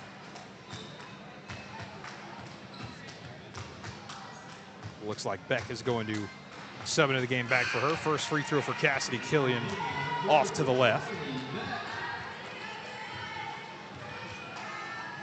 1:25 to go in the third quarter. Couple dribbles from Cassidy Killian, free throw on the way, and that one will swish in. 49-14, Medford on top of Waynoka. It's the Lady Rails trying to break their scoring drought. It's Reagan Wilson looking to drive inside, had a pass bobbled right back to her. Instead, able to hand it back over to Schmidt is Beck. Drive it off to Martinelli, had the ball bobbled away, and off and running with it again are the Killians as Cadence Killian drives inside and is able to lay it in. 51-14. Medford on top of Waynoka. 50 seconds to play in the third quarter. Shea Wilson able to give it off to Reagan Wilson, who will lob it to Martinelli in the left corner for a three. That one will clang off, tracked down once again by Cadence Killian, who will go coast to coast and lay it up and in. On what is now a 15-point quarter for Cadence Killian, 23 points on the night for her. 53-14, Medford on top of Waynoka. Still 20 seconds to play in the third quarter. Zoe Schmidt in the right corner tried to throw a pass that ends up getting sent out of bounds. Two subs for Medford as Caden Abel and McKenna Lesh check in for the first time today. As Blanton will cross the timeline, 10 seconds to go in the third quarter. Gives it over to Locke. Locke finding Cassidy Killian, who throws it back over to Blanton for a long two. That'll rattle around, will not go. Fight for the ball ensues, rolls out of bounds, and that will be the end of the third quarter. As Medford with a 53-14 lead over Waynoka. We'll take a quick break and be right back with more Waynoka basketball here on KALV. Mock Resources, with offices in Waynoka, Oklahoma, is an independent upstream oil and gas company focused on the acquisition, development, and production of high-return, low-cost oil and natural gas projects. As responsible stewards of natural resources, Mock Resources understands the pivotal role energy has in building sustainable economic growth, social progress, and improving quality of life locally and globally. In addition to providing ethically sourced energy, Mock Resources is committed to delivering scalable, reliable, and affordable energy to all communities, to equip all people with the modern energy resources they need to thrive. To learn more about Mock Resources, email them info@mocknr, that's MACHNR.com, or find them online at mocknr.com. This quarter is brought to you by Viv's Flowers and Things in downtown Waynoka. Flowers for any occasion. Give Viv a call at 580-824-0023. Back in Medford, where the Lady Cardinals have a 53-14 lead over the Lady Rails. As Shea Wilson tees up a right side triple, can't get that one to fall down. Instead, got a fight for the ball and a whistle that'll be on Reagan Wilson. It's her first foul of the evening. As Medford turning it on in the third quarter once again. They're a top 15 team in Class B1 for a reason, and they're showing it here tonight. Yeah, they've been really good tonight, defensively especially, as they've held Waynoka to 14 points. And the Killians have been really impressive here tonight, too, as Cassidy Killian and Cadence Killian are two that have really stood out to me, and they've done a really good job down low. Absolutely. The ball pinballed around on a shot from Locke. Ends up going out of bounds off a Lady Cardinal. Waynoka able to get the ball back. 7:23 to go in the ball game. Still 53-14. Medford on top of Waynoka. Shea Wilson for the top of the perimeter. Thought about a three. Instead drives inside. Goes around a screen from Reagan Wilson. Finding Schmidt in the corner waiting for a screen. But instead fires a pass that Seeger and Beck has to go down to the ground for. Turns into a jump ball. That will be Medford's ball. Two more subs for the Lady Cardinals. Kenna Killian will check back into the game. And Chesney Dell in for the first time today. Another quick substitution for the Lady Rails as Carol King will make an appearance.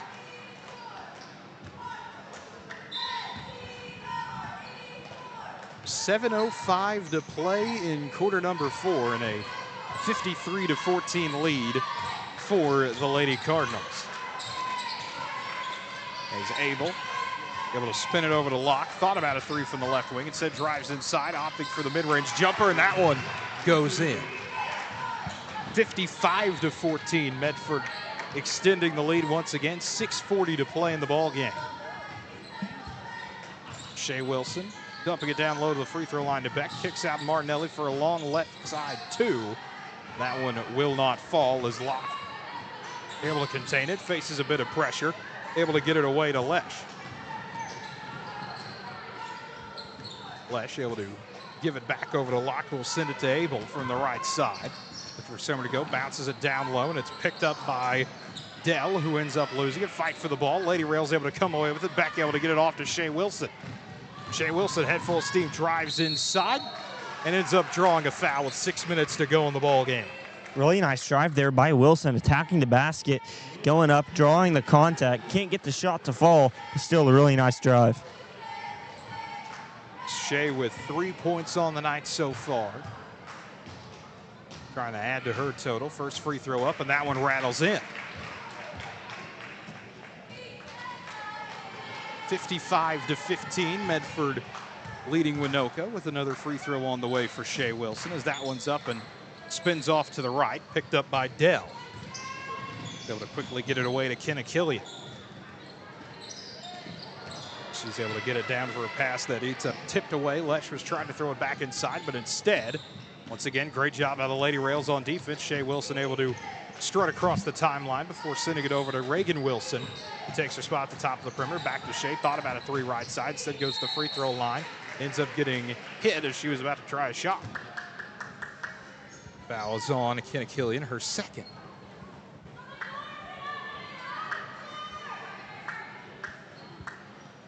The inbound goes to Reagan Wilson. Tries the right side tray, and that one just a bit too strong. Ends up going out of bounds. 5:34 to go in the ball game, and another substitution as Seeger will check into the game for Lady Rails in place of Shea Wilson. It's now the only Wilson on the floor, being Reagan Wilson. 5:30 to go in regulation, a 55-15 lead for the Lady Cardinals of Medford. As Lesh kicks outside for a three from Abel from the top of the perimeter. That one won't fall. Fight for the ball ensues. Dell able to pick it up, then has it stripped away by Beck. And a good job there by Briley Beck, able to just rip the ball away. Reagan Wilson for the left wing, has a pass tipped around inside and picked up by Locke, and then we've got a whistle and a foul on Reagan Wilson, her second. Another substitution is Hayden Maldoff comes into the game. Medford able to show off a little bit more of their depth as they've got 9 players on their bench, which for Class B is always impressive to have 14 kids. Yeah, it really is, and they outnumber Waynoka by quite a bit in that aspect. And a put back for McKenna Leck to make it 57-15. Medford on top of Waynoka. Seeger just inside the right arc, now pulls it back, spins it over to Martinelli. Martinelli drives right baseline with a shot just a bit too short. Fight for the ball ensues. Is back on top of Lady Cardinals harassing her. It'll be a jump ball. Possession will go to Medford. Zoe Schmidt will check back into the game.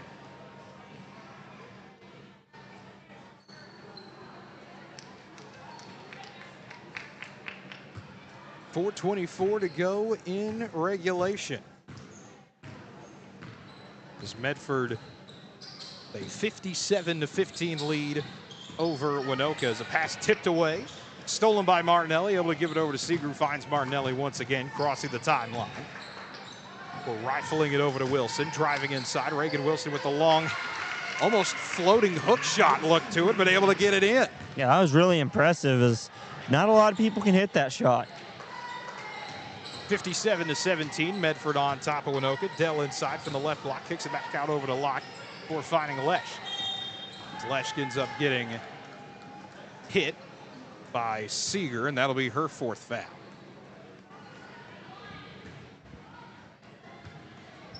.348 to go in the ball game. 57-17 is a pass underneath to Abel. She's able to lay it up and in. 59-17, Medford on top of Waynoka. Schmidt in the right wing, looking for somewhere to go as the double team closes in, able to dump it off to Reagan Wilson. Spins around inside, trying to attack in the paint again, and is able to get her shot to fall once more. 59-19, Medford leading Waynoka. 3:20 to play in the ball game. Zabel able to kick it over to Locke, who finds Lesh for a long 2 that rattles around, won't go. Dell with the putback. That one spins in. Another substitution as Ali Solis checks in for the first time for the Lady Cardinals. 61-19, Medford on top of Waynoka. 3 minutes to go in this one. It's homecoming night here in Medford as Wilson's pass nearly intercepted, but Martinelli doing a great job to track it back down and give it over to Seeger near the top of the perimeter, looking inside, now kicks it out to Schmidt, right wing, who'll give it down low to Reagan Wilson, attacking from the right block, shot spins back right out to Lesh, who'll give it off to Abel, looking to run. Flips it over to Locke, Locke drives in, head full of steam, and she lays it in. 6 points now on the night for Brennan Locke, 63-19. Medford on top of Waynoka, 2.5 to go in quarter number 4. As Reagan Wilson right side fires along 2, pops the nets on that one. Reagan Wilson's been really impressive in the last 3 to 4 minutes, as she's hit a couple of tough shots. That she has. 6 points now for Reagan Wilson on the night. Fight for the ball inside, and Reagan Wilson once again able to come up with it, 63-21, and then Wilson shuffles her feet looking for someone to throw the ball and ends up with a travel. 2 subs for Medford as Dell will check back into the game, and in for the first time is Alexa Kolblinger. 2:05 to play here, 63-21 again the score. Medford on top of the Lady Rails. Is able to tease up a right side 3. That one clangs back out right to Seeger. Seeger firing it over to Martinelli, tries a long 2 from the left side, rattles around, will not go down. Kolblinger gets her hands on it, but instead ripped away by Solis. It's just a bit of a hassle as 5 different players end up fighting for the ball once Solis got it. Tried to pass it away. It just turns into somebody's got to get the ball. Someone's got to eventually whistle jump ball. You couldn't really determine who that one was going to go to. No, you couldn't. Not at all.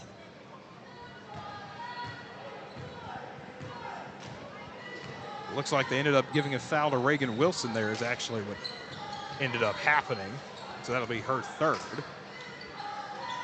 Thought they would have just called jump ball there, but sets a pass down low to Dell. Dell can't get her shot to fall. Fight for the ball before it goes out of bounds. It eventually does spin out of bounds. It will stay with Medford.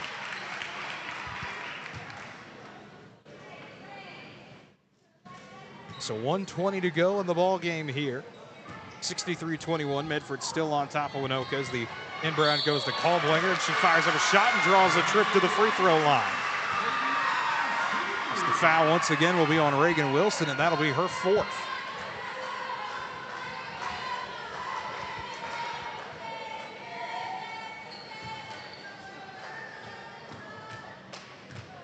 Kalblinger takes a couple dribbles, fires away, first free throw, and that one just a bit short. As the entire crowd cheering Kalblinger on.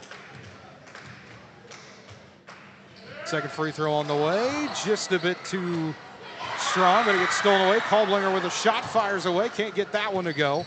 Instead is tracked down by Seeger in the corner. 1:13 to go in the ball game, 63-21. We're gonna have a timeout taken by Waynoka. So we'll take a quick break. 1:11 to go in the ball game. 63-21 Medford on top of Waynoka. We'll take that break and be right back here on KALV.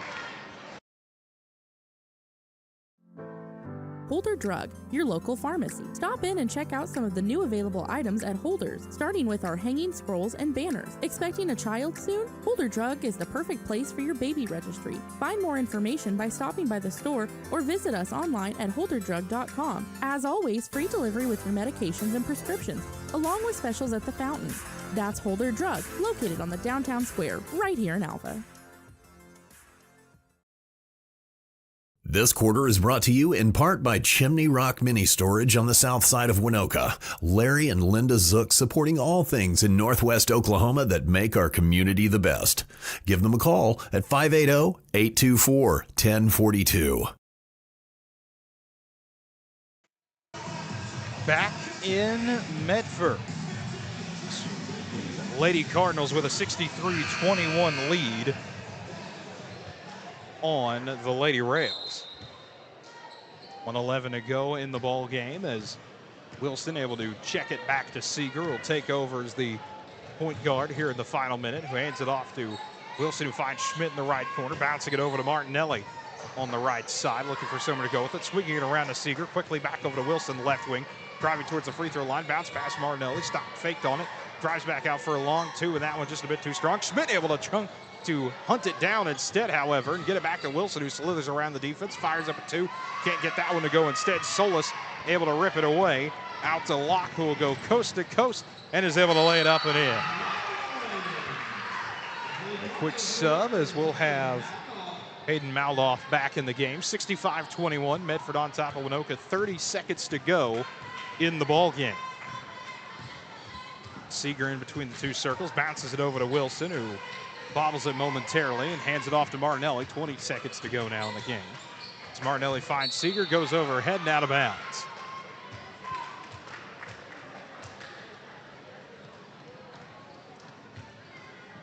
Is able to bounce it into Locke. 65-21. Medford on top of Waynoka, gives it over to Kalblinger for a long two, fires it away, couldn't get it to go. Fight for the ball ensues, 7 seconds to go. Still fighting for the ball, and a jump ball possession will go to Waynoka. 5.2 remaining on the clock. As the inbound goes to Martinelli, and that will just about do it. Martinelli with a half-court heave, and that one will go off, and Medford able to win 65-21 over Waynoka. As the Lady Cardinals once again able to show why they are one of the top teams in Class B1.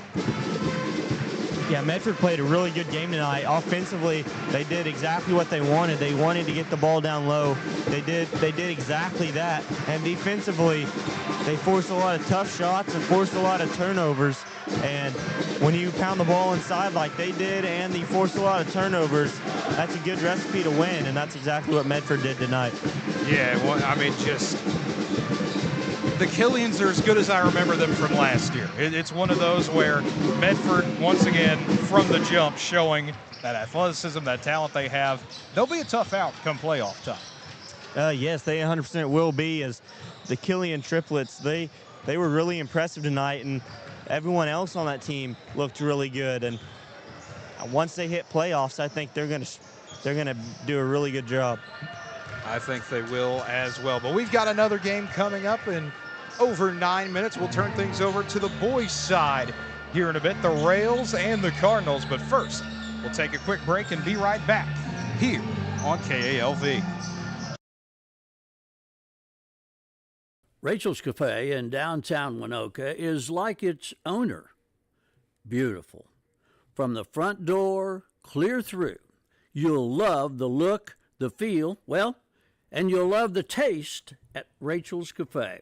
With a full menu and a daily special, Rachel's is burgers, calf fries, and much, much more. Open Tuesday through Thursday from 11 to 4 and Friday and Saturday from 11 to 7 p.m. Say hi to Rachel and her great staff in downtown Waynoka. Warm up with a class at Northwest Technology Center this month. Choose one of our evening classes, including computer fundamentals, cooking, health-related courses, business development, and much more. Northwest Technology Center also offers training for your business at your convenience. Contact us today for more information at 580-327-0344 in Alva or 580-227-3708 in Fairview. Northwest Technology Center is preparing students for success in education, careers, and life. From the beginning of time, Larry and Linda Zook have supported the people and events in our part of the country.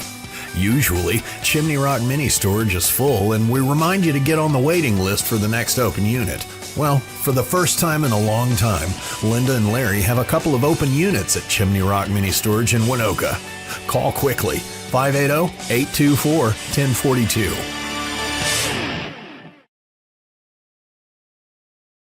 When your business is agriculture, you want a bank behind you that doesn't cut and run at the first sign that there will be some tough times ahead. There are good years and there are always bad years. At Farm Credit of Western Oklahoma, we're here for them all. Agriculture, it's the backbone of our local community. We believe in it. We invest in it. We're here for the long haul. If you're in agriculture, it's time to let Farm Credit of Western Oklahoma make your best even better. Contact a loan officer today. Farm Credit of Western Oklahoma, the area's leading lender in agriculture.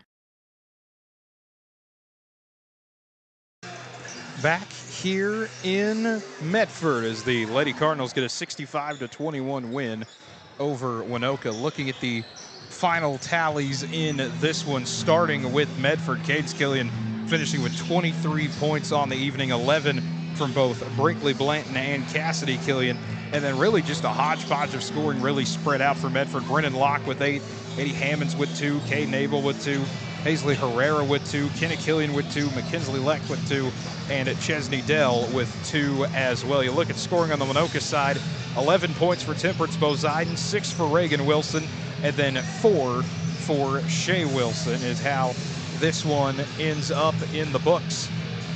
We talked about it already with Medford. We'll see what the playoff districts look like for the Lady Rails tomorrow. Again, if you're joined us a little bit late, thought we would get them tonight. Usually we get them on a Friday night, but the OSSA instead is going to do a live stream tomorrow morning at 9 a.m. for Class A, B1, and B2. They'll release all the district assignments in that live stream that'll be on the official OSSAA YouTube channel. I believe it'll be on their Facebook as well. So that'll be something to look out for tomorrow morning. But that should put a cap here on the girls' game as we're about to move things over to the boys' side as the Cardinals of Medford, the Rails of Waynoka, which should be a fun one here. Homecoming night in Medford. But folks, we'll take a quick break, and when we get back, we'll officially turn the page on this one. You're listening to Waynoka Basketball here on KALV. We are very fortunate to live, to work, and to be able to play in this part of the world. We're also thankful for all of our blessings, our friends, and our neighbors in and around the Waynoka area. One of our big blessings is having our own animal doctor. That's Dr. Michaela Zook. Dr. Michaela Zook is now located in downtown Waynoka and can be reached at any time by telephone, 580-554-0226. Dr. Michaela Zook. One more blessing. And our hometown veterinarian. Clean Harbors, hazardous waste disposal and recycling services provide the widest range of recycling, treatment, and disposal options for all your hazardous waste streams. Unmatched in North America, our infrastructure of hazardous waste management facilities services all of the U.S. and Canada, northern Mexico, and Puerto Rico. We handle both drum and bulk hazardous waste in liquid, solid, semi-solid, sludge, and gas forms. One call handles all your hazardous waste disposal needs. Located in Waynoka, where we proudly support our railroaders. What do you look for in a good ag lender? Local decision making? Quick responses on questions? Personalized business packages with a focus on your financial goals? Guidance with the latest technology? On-site visits with respect for your time and your schedule? Well, if that sounds good to you, you should give us a call. Farm Credit of Western Oklahoma, the leader in ag lending. Farm Credit of Western Oklahoma, an equal housing lender, online at farmcreditloans.com. America's Oasis, a whole new world of off-road delight. America's Oasis, joining the north edge of the Little Sahara State Park just south of Waynoka, is open for business, and they invite you and your family to come stay and play. To explore all the possibilities, go to their website, americasoasis.com, and see the many ways you can come to Northwest Oklahoma and play in the sand. America's Oasis, an amazing concept. You have to experience it to believe it. Come visit America's Oasis, just south of Waynoka, the little city by the sand. Welcome back to Medford. Kate Kennedy here with you alongside Cooper Johnson. We made our way over to the boys' side, game number 2 of the evening. The Medford Cardinals, coached by Brandon Gallagher. Medford, a record of 6-8. And Medford's played some tough competition. It's always tough when, of your first 5 games, you play the number 5 team in your class and the number 1 team in your class. Never a easy situation. That's what Medford had to go up against. They played DCLA, they played Dover, they battled it out against both of them. Dover was able to beat them 71-27. If you want another statement about how good a team like Dover is, that's another good example of it. And then Medford had a bit of an interesting situation scheduling wise. I don't know if you've ever seen something like this happen, Cooper, but Medford had a game against Timberlake, and keep in mind all the winter weather was going on, tournaments were getting pushed up. They played Timberlake 52-39, and then had to turn around and play them the next day because that was who their draw was in the tournament game. They got moved up a day. So Tuesday, Wednesday, back-to-back against your same opponent. And the weird thing is you get beat 52-39. You turn around the next day and beat them 55-50. That's the beauty of basketball. Every game is going to be a completely different story. Oh, absolutely. And any given day, anybody can beat anybody, as that's been proved at all different levels of basketball. And I'm sure Medford learned from the game they played the day before, and they came out ready to play against Timberlake and ended up beating them. And the other game of note they had battling against a ranked opponent, Medford took on Waynoka, lost to the Raiders 63-52. All that kind of shows they are a scrappy bunch. Don't let that 6-8 record fool you there. And then Waynoka on the season, 3-15 is the record, coached by Jared Strait. Waynoka's had their battles with some ranked opponents as well. They've played Vici, Pawn Creek Hunter, teams like that. Waynoka's still trying to find that next win to really build momentum on. So it looks like we are just about ready for the starting lineups. This first starter will be number 13, Weston Longoria for the Rails. Number 14, Cooper Truesdale. Number 23, Roland George. Number 24, Titan Smith Dunn. And number 34, Rolton Bozeiden. Waynoka in the gray jerseys and gray shirts. So now we get ready for the starting lineups for Medford. They'll start with number 1, Teague Sherman. Number 3, Cash Kelly. Number 4, Kingston Edwards. number 14, Reese Royal, and number 21, Bly Freon.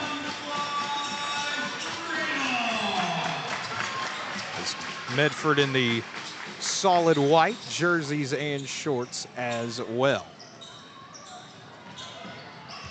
8 minutes officially on the clock here. Refs making their way to center court, having to watch as all the kids scatter around, get back to their seats. As Waynoka will be going from right to left on your radio dial to get things started. Medford will be going from left to right. Refs blow their whistle, move the ball to center court, throw it up in the air, and we are underway as Waynoka able to win the opening tip, controlled by Titan Smith-Dunn, who's able to get it away to Weston Longoria. Back to Smith-Dunn in the left corner, being harassed early by Royal before giving it over to Roland George. He'll give it right back to Smith-Dunn. All action still here in the left wing. Fight for the ball between Smith-Dunn and Royal results in a jump ball. Possession quickly going to Medford. 7:44 to go in the opening quarter. No score yet. Medford starting off with some in-your-face defenses. They're really quick on their feet, using their hands, and they did a really nice job getting that tie up.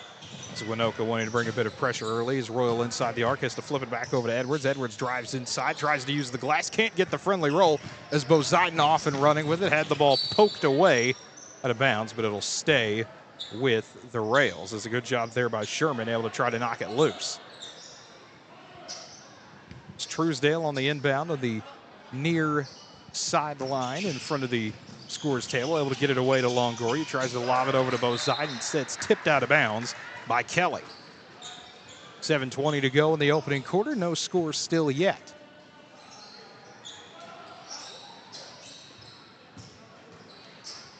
This is Longoria on the inbound from the left baseline, able to get it over Smith-Dunn for a left corner three. That one's just a bit short. Fight for the ball results in a 3-on-none as a quick pass out to Edwards, who's able to lay it up and in.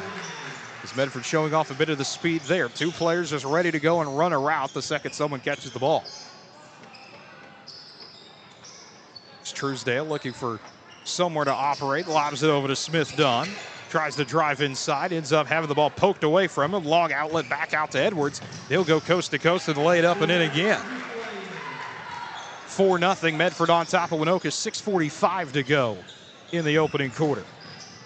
As Longoria from the right side looking for someone to attack. Dips it down low to George. George has the ball stripped away from him, but out of bounds. Royal once again with the active hands.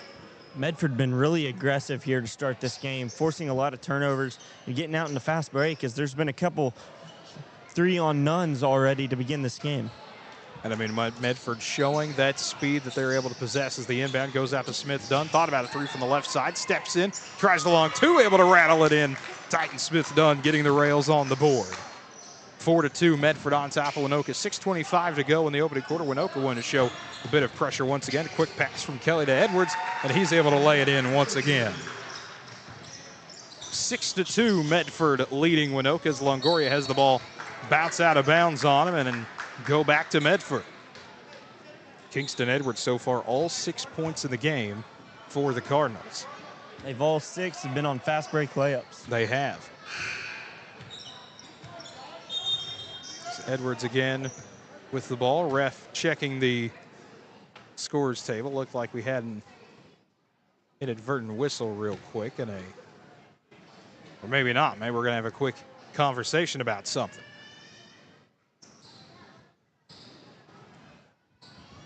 Looks like we're going to have all three refs convene, and while we have a moment here while they do that, have a quick word from one of our sponsors.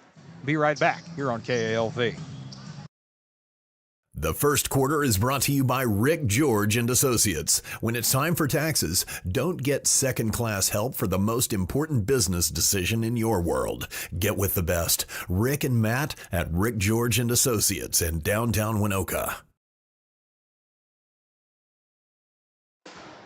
Back here in Waynoka Waynoka taking on Medford, trying to figure out the situation. We've had a technical given. It's an administrative technical foul on Waynoka, as they had written down in the starting lineup that it would be Colin Myers and instead was Titan Smith Dunn. So a bit of an interesting situation. I was wondering why it showed Myers on the scoreboard, and that would be the answer. So the administrative technical first free throw, no good for Royal, but able to make the second one. Something you don't see a lot, but 7-2, Medford on top of Waynoka, and the Cardinals will keep the ball. 6:08 to go in the opening quarter. As Edwards makes his way towards the right wing, tries a three, and that one just a bit too strong. George able to contain it and give it over to Smith Dunn, who will quickly lob it out to Longoria. It's Medford playing in the 2-3 zone. It's a quick pass down to Truesdale on the right block, kicks it back over to Bozeiden for a three, and he's able to drain that one. Is Bozeiden able to knock down a triple? Yeah, Bozeiden has a really nice shot. His last time I was here with you, he dropped 30-something. I'm not exactly sure the number. I believe it was 35, but he did a really nice job in that game, and a nice first shot there for him. As Edwards able to drive inside once again and lay it in. 9-5. Bozeiden wants to answer with a three. He drains another one. 9-8. Waynoka battling here, down by one, showing that press once again. Medford still with the advantage. 5:10 to go in the opening quarter. Edwards drives inside, bounce pass to Kelly. He's able to go up and in for his first bucket of the day. 11-8. And so far, both teams willing to play with the fast tempo. Bozeiden thought about a heat check inside. Longoria drives in and gets called for the offensive foul. 4:57 to go in quarter number one, 11-8, as we're going to have quick substitutions as Andrew Castillo checks in and number 22, Wyatt Millage, enter the game. And then for Medford, it'll be Reagan Gotch.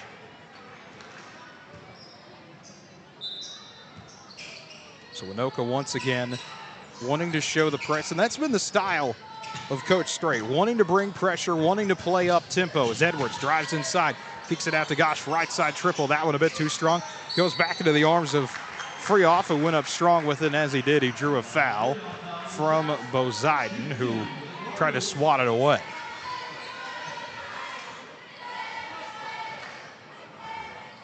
Actually check that, they're going to get Millage with the foul.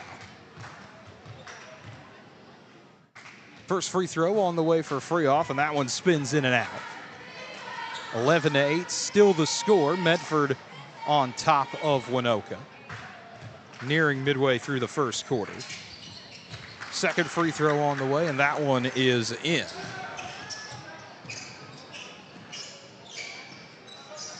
It's Longoria out on the right side, spins it over to Castillo.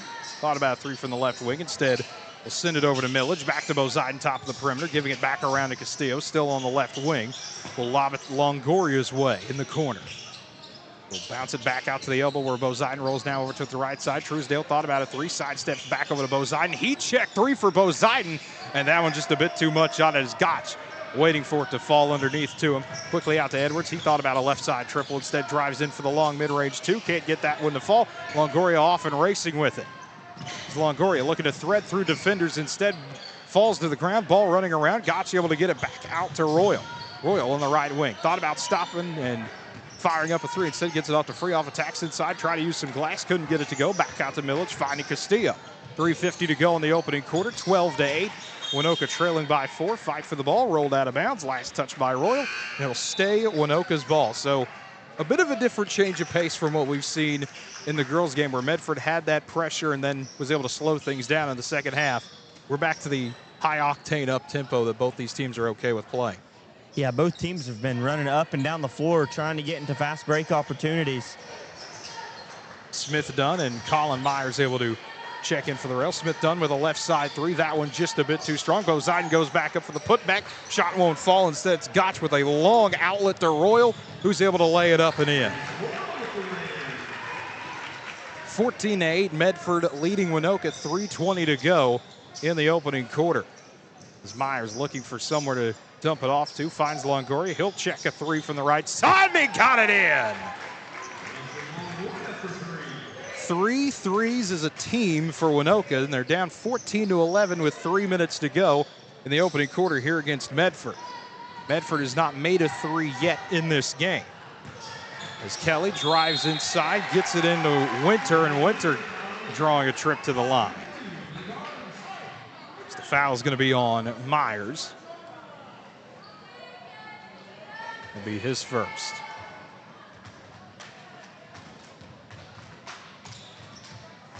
It's Brendan Winter taking a couple dribbles. First free throw on the way, swishes it in.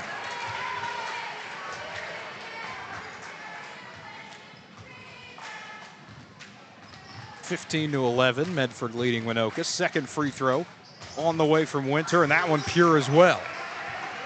16-11, Cardinals on top of the rails. As Longoria makes his way over, drifting towards the left side. Back to Myers, out to Longoria once again. Retreats towards center court, now facing a double team. Drifts over towards the right wing, gets inside, chucks up a two, and that one not able to go as Gott's able to sky for the ball and get it out to Royal. Running once again, Royal going, skying for it, able to lay it in, draw the foul. As Royal once again trying to get airborne on it and draws another foul. Try to see, it looks like refs had another quick discussion on, they wanted to make sure that that did count, and it did. It's the second foul on Colin Myers, and 3 different rails sub into the game. And Medford's done a really nice job of getting out into fast break, as the majority of their points have been fast break layups.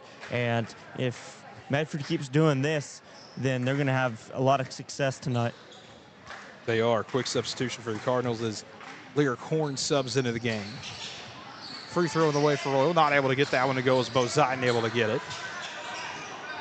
And able to check it out to Longoria, who gives it over to Castillo. He'll try a left side three and is able to get that one in. 18-14, Medford on top of Waynoka. As Royal from the right wing stops, pops, fires a three, can't answer. Offensive rebound though by Sherman. He drives inside and he'll draw a foul. The foul will be on Millage, and that'll be his second already. So already over 5 team fouls on Waynoka. Medford staying in the bonus, 2:10 to go. The opening quarter. Free throw for Sherman is up and good.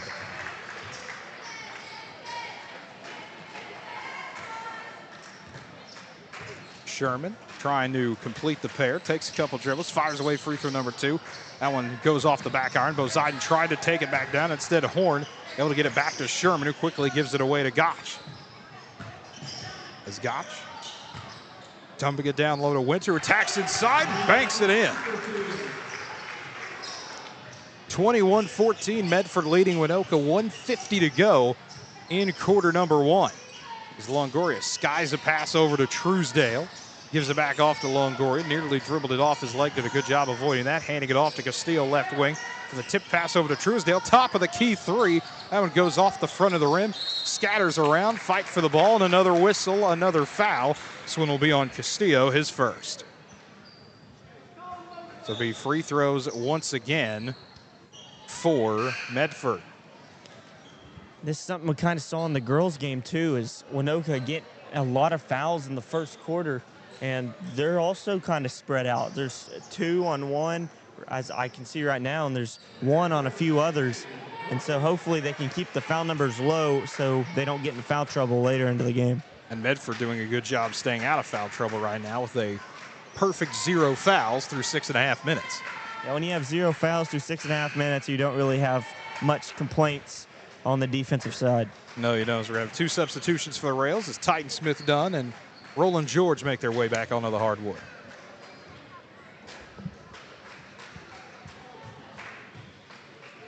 Second free throw on the way for Horn is up and good.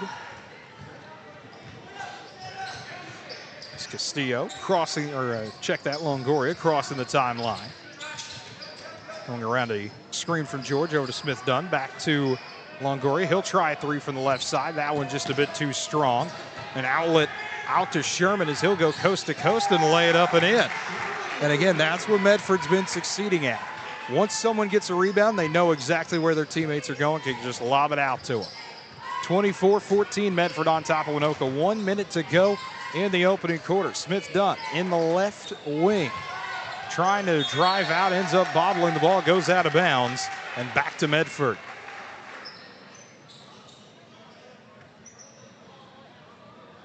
As it'll be Gotch on the inbound in front of the Medford bench. Able to get it into Gunnar Ebert, who subbed into the game before rifling it over to Sherman. Sherman back over to Ebert will slow things down, finding Sherman once again before getting it inside to Winter, kicking back out. Sherman top of the key three. That one clangs off the back iron into the arms of Winter. We'll hand it out to Freoff. Getting it back over to Sherman. We're flipping it out to Horn in the corner. Quickly getting it back over to Ebert. Thought about a three from the left wing as Medford wanting to possibly play for the final possession of the quarter. Up 24-14, 20 seconds to go in quarter number one. Winter able to give it back out to Sherman. Tries to attack inside with a floater that goes in. 26-14 Medford on top of Waynoka. 10 seconds to go in quarter number one. Longoria drives his way inside, goes to the left block, throws up a shot, draws a foul, 5 seconds to go. And that is the first foul of the game on Medford. Seems like Medford has the same game plan that the girls had in theirs. Just get it inside, try and get the best shot down low and make bump shots. And so far it's worked for them. It has. Foul goes on Winter. First free throw on the way for Longoria, just off the front of the rim.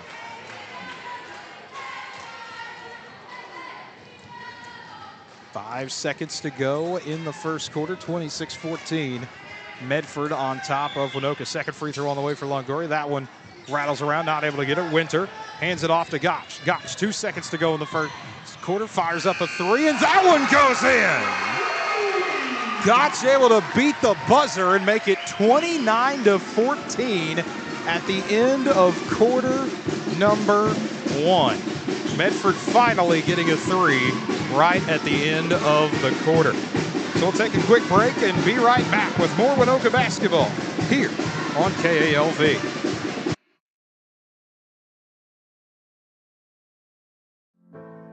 Holder Drug, your local pharmacy. Stop in and check out some of the new available items at Holders, starting with our hanging scrolls and banners. Expecting a child soon? Holder Drug is the perfect place for your baby registry. Find more information by stopping by the store or visit us online at holderdrug.com. As always, free delivery with your medications and prescriptions, along with specials at the fountain. That's Holder Drug, located on the downtown square, right here in Alva. Rachel's Cafe in downtown Waynoka is like its owner. Beautiful. From the front door, clear through. You'll love the look, the feel, well, and you'll love the taste at Rachel's Cafe. With a full menu and a daily special, Rachel's is burgers, calf fries, and much, much more. Open Tuesday through Thursday from 11 to 4 and Friday and Saturday from 11 to 7 p.m. Say hi to Rachel and her great staff in downtown Waynoka. Welcome back to Medford as the Cardinals have a 29-14 lead over the Rails to start quarter number two as Bozeman head full steam went inside and was able to draw another whistle and a trip to the free throw line. The foul is on, see who it is, as the scoreboard still has it as the first quarter. They'll get adjusted, I'm sure, here in a moment, but the free throw for Bozeman is up and in.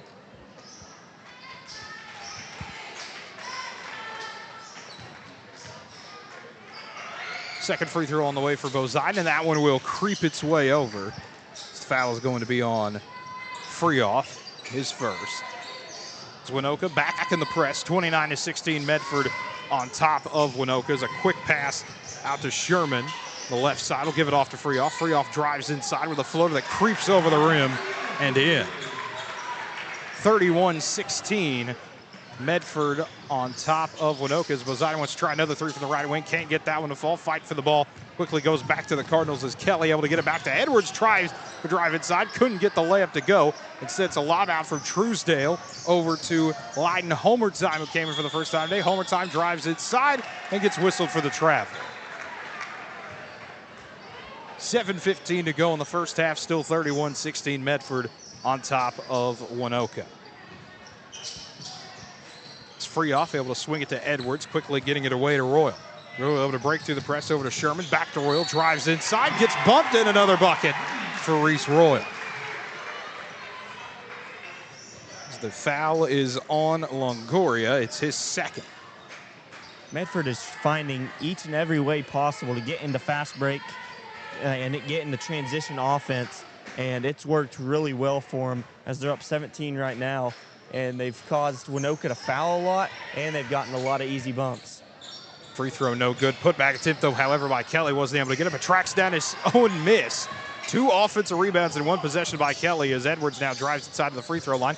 Gives it back out to Kelly. Kelly through a double team. Throws up a shot. Blocked away by the rails as George was able to get a piece on it. Now tips back out to Edwards for a 3, and he buries it. 36-16 Medford on top of Waynoka. 6:40 to go in quarter number 2. As a pass intercepted by Freehoff, able to get it out to Sherman, off and running is Royal. Makes his way towards the right wing, drives inside, flips it back to Edwards, goes up strong, can't get it, a quick foul, whistled again. Foul is going to be on Rolton Bozeiden, his first. Puts Edwards at the line. Edwards takes a couple dribbles, fires away. First free throw clangs off. 2 subs for the Rails as Millage and Smith-Dunn return to the game in place of George and Longoria. Edwards takes a couple dribbles, fires away for free throw number 2, trying to split the pair. Couldn't. Millage goes up strong to secure the board and gives it off to Homertime, who ends up losing the ball right to Sherman, and then Homertime ends up pushing it. Quick foul there to make it 3 team fouls already for Waynoka with 6:22 still to go in the first half. Exactly not what you wanted to see if you're the Rails. The inbound went to Edwards, just dribbling around in between the 2 circles. Now finally gets his action going with a long pass, just too hot to handle for Royals. It ends up going out of bounds. So right back to Waynoka, 6:12 to go in the first half. Same score, 36-16, favoring the Cardinals. Long pass out to Bozeiden on the right wing, lobs it over to Smith-Dunn, but instead tipped away by Royal.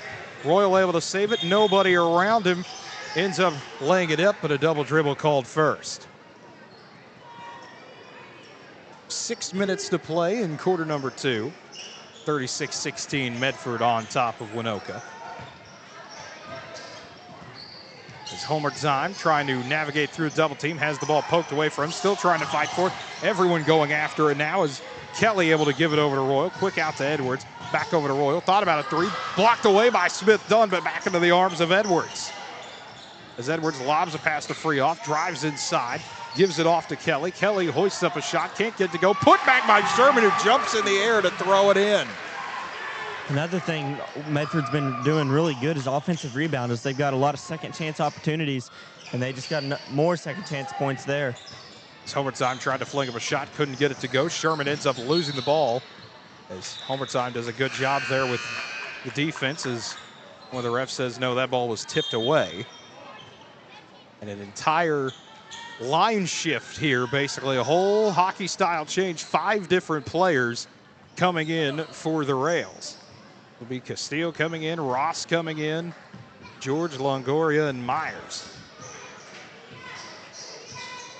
As Edwards takes the handoff, drives right, gives it over to Royal, sets up a left corner 3, and that one spins around, wouldn't go in. Tip in, though, is good for Freehoff. And once again, just someone slithering through the Waynoka defense, able to get a shot in, and it looks like Medford's going to have a line change of their own here in a minute. 4:58 to go in the first half, 40-16, Medford on top of Waynoka, and here comes an entire new wave for the Cardinals. As Brendan Winter returns to the game, Balin Grell checks in for the first time. We see Gotch return, Ebert returns, and Horn returns.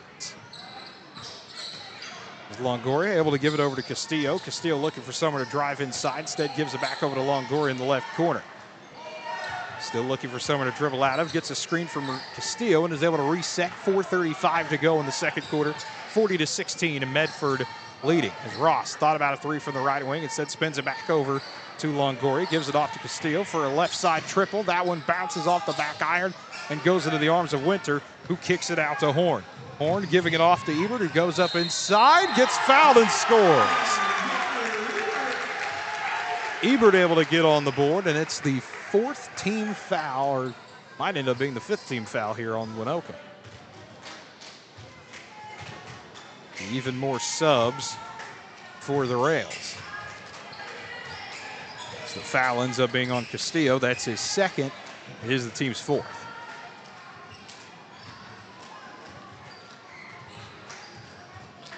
As Ebert takes a couple of dribbles, trying to complete the three-point play. Can't get that one to go. Fight for the ball, and it'll be a foul on the other end on Grell. 42-16. Medford on top of Waynoka. 4:17 to go here in the first half. Bozine able to save a pass before it goes out of bounds. Over to Smith Dunn, left wing. Thought about a three. Instead has a pass tipped away, but back into the arms of Bozine.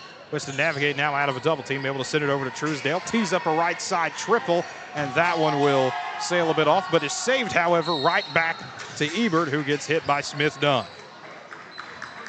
So the first foul of the game on Titan Smith Dunn. Everything you can imagine is going the way of Medford right now. In transition, Medford's winning, and even when Waynoka's on offense, Medford's doing a great job defensively, intercepting passes and getting their hands on passes. It's been a 13-2 run here for Medford. I think 14-2 as the first free throw is good for Ebert halfway through the quarter. And some of that's just been hustle plays. The offensive rebounds that Medford's been able to get, which creates those second and even third chances. Second free throw good for Ebert. Just able to get the pair, make it 44-16, extends it to a 15-2 run.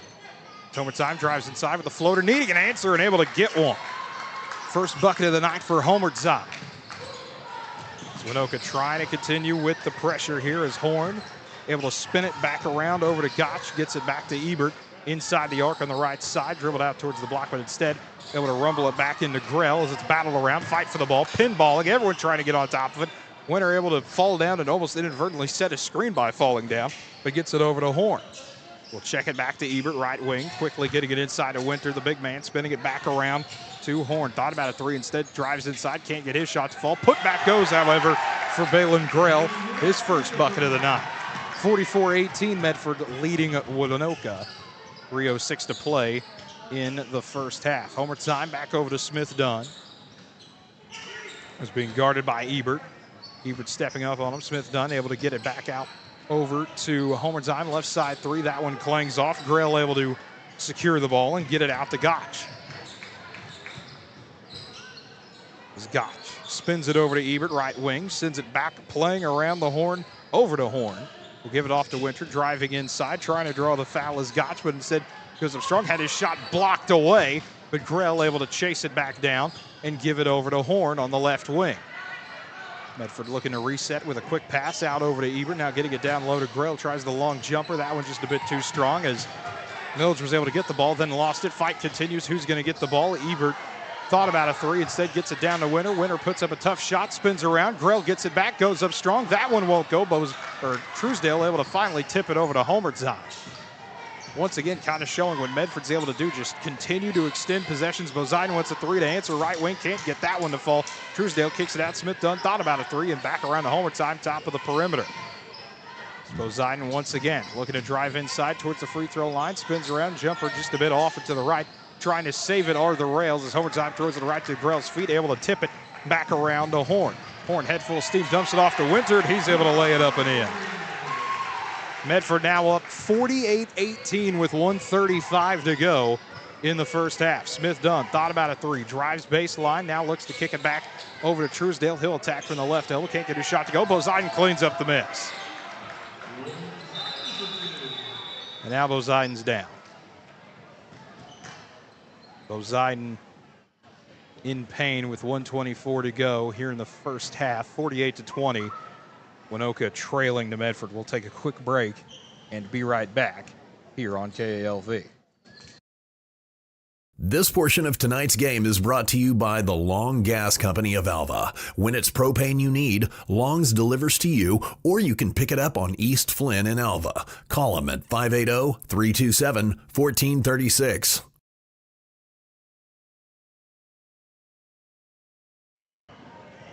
Back here in Medford as Roldan Bozine having to be helped over to the bench, having to hop over and will get worked on, it looks like.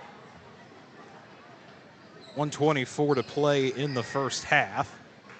48-20, Medford on top of Waynoka. As back to action is Gotch able to spin it around the Horn on the left wing. Back over to Gotch, finding Ebert. Gotch once again, top of the perimeter, gives it off to Horn. Drives inside, attack with a flow that rims around, out, and then back in.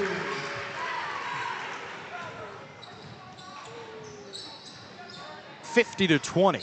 Medford leading Waynoka as Colin Myers was able to check in for the injured Bozine during the timeout, the official's timeout, as Ross able to spin it back to Longoria on the right side, drawing back out towards the Cardinals' word mark, giving it off to Ross in the corner.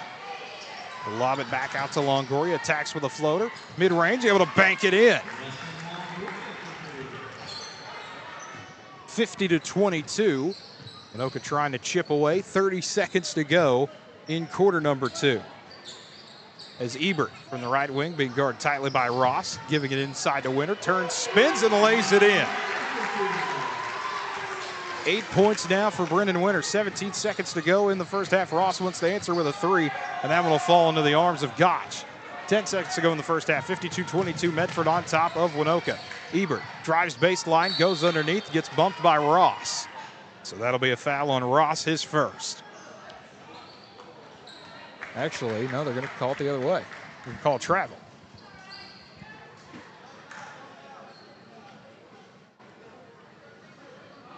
So we have a quick tying the shoe break for Longoria. 5 seconds to go in the first half. Longoria, 2 seconds, makes his way towards center court, heaves up a 3, and that one will be short, and that'll take us to the break as Medford with a 52-22 lead over Waynoka. We'll take a quick break and come back to recap the first half. We'll be back in a moment here on KALV.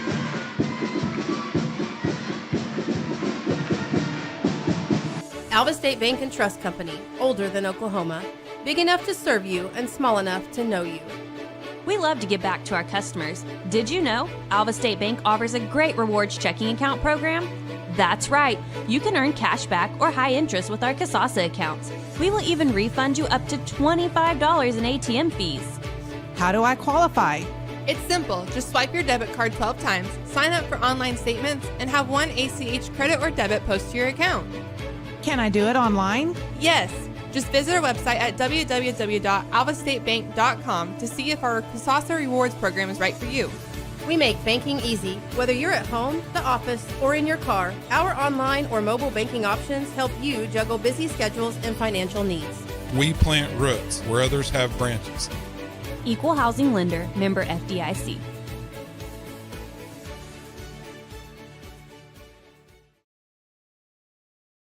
Warm up with a class at Northwest Technology Center this month. Choose one of our evening classes, including computer fundamentals, cooking, health-related courses, business development, and much more. Northwest Technology Center also offers training for your business at your convenience. Contact us today for more information at 580-327-0344 in Alva or 580-227-3708 in Fairview. Northwest Technology Center is preparing students for success in education, careers, and life. When your business is agriculture, you want a bank behind you that doesn't cut and run at the first sign that there will be some tough times ahead. There are good years and there are always bad years. At Farm Credit of Western Oklahoma, we're here for them all. Agriculture, it's the backbone of our local community. We believe in it. We invest in it. We're here for the long haul. If you're in agriculture, it's time to let Farm Credit of Western Oklahoma make your best even better. Contact a loan officer today. Farm Credit of Western Oklahoma, the area's leading lender in agriculture. Back in Medford here at halftime. Medford with a 52-22 lead over Waynoka. Looking at the scoring totals here in the first half, starting with Medford. Kingston Edwards leading the way with 11, had 8 points in the first quarter and had the first 6 points of the game for the Cardinals. And then once again, kind of like we talked about in the girls game for Medford, all spread out. 8 points for Brendan Winters, 7 points for Teague Sherman, 7 points for Reese Royal, 5 for Bly Freehoff, 4 for Gunnar Ebert, and then 3 for Reagan Gotch, 2 for Cash Kelly, 3 for Lyric Horn, 2 for Balin Grell. I mean, just once again, another well-rounded effort we're seeing here for Medford. You look at the Waynoka side, it's spread out again as well. Roldan Boziden leading the way with 10, 5 for Weston Longoria, 3 for Andrew Castillo, 2 points for Homer Time, and 2 points for Smith Dunn as well. So Waynoka down at the half here. Homecoming night in Medford, 52-22, Cardinals on top. It's the Medford band continuing to play here, as we talked about it a little bit during the girls' halftime. It's good to always have a band. No matter which school it is, it's always good to hear the band play. Yeah, it is, and I love having a band in a gym because that just adds to the atmosphere, and I love loud atmospheres. Like, I'm a huge fan of OU games, so the atmosphere is great there, and so any band helps the atmosphere when it comes to basketball, football, or any sporting event. Absolutely. We'll take another break, and when we come back, we'll get into the keys to the second half. Medford on top of Waynoka. We'll take that break and be right back here on KALV. Mock Resources, with offices in Waynoka, Oklahoma, is an independent upstream oil and gas company focused on the acquisition, development, and production of high-return, low-cost oil and natural gas projects. As responsible stewards of natural resources, Mock Resources understands the pivotal role energy has in building sustainable economic growth, social progress, and improving quality of life locally and globally. In addition to providing ethically sourced energy, Mock Resources is committed to delivering scalable, reliable, and affordable energy to all communities, to equip all people with the modern energy resources they need to thrive. To learn more about Mock Resources, email them info@machnr, that's MACHNR.com, or find them online at machnr.com.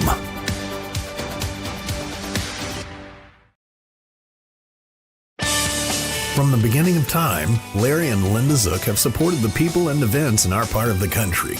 Usually, Chimney Rock Mini Storage is full, and we remind you to get on the waiting list for the next open unit.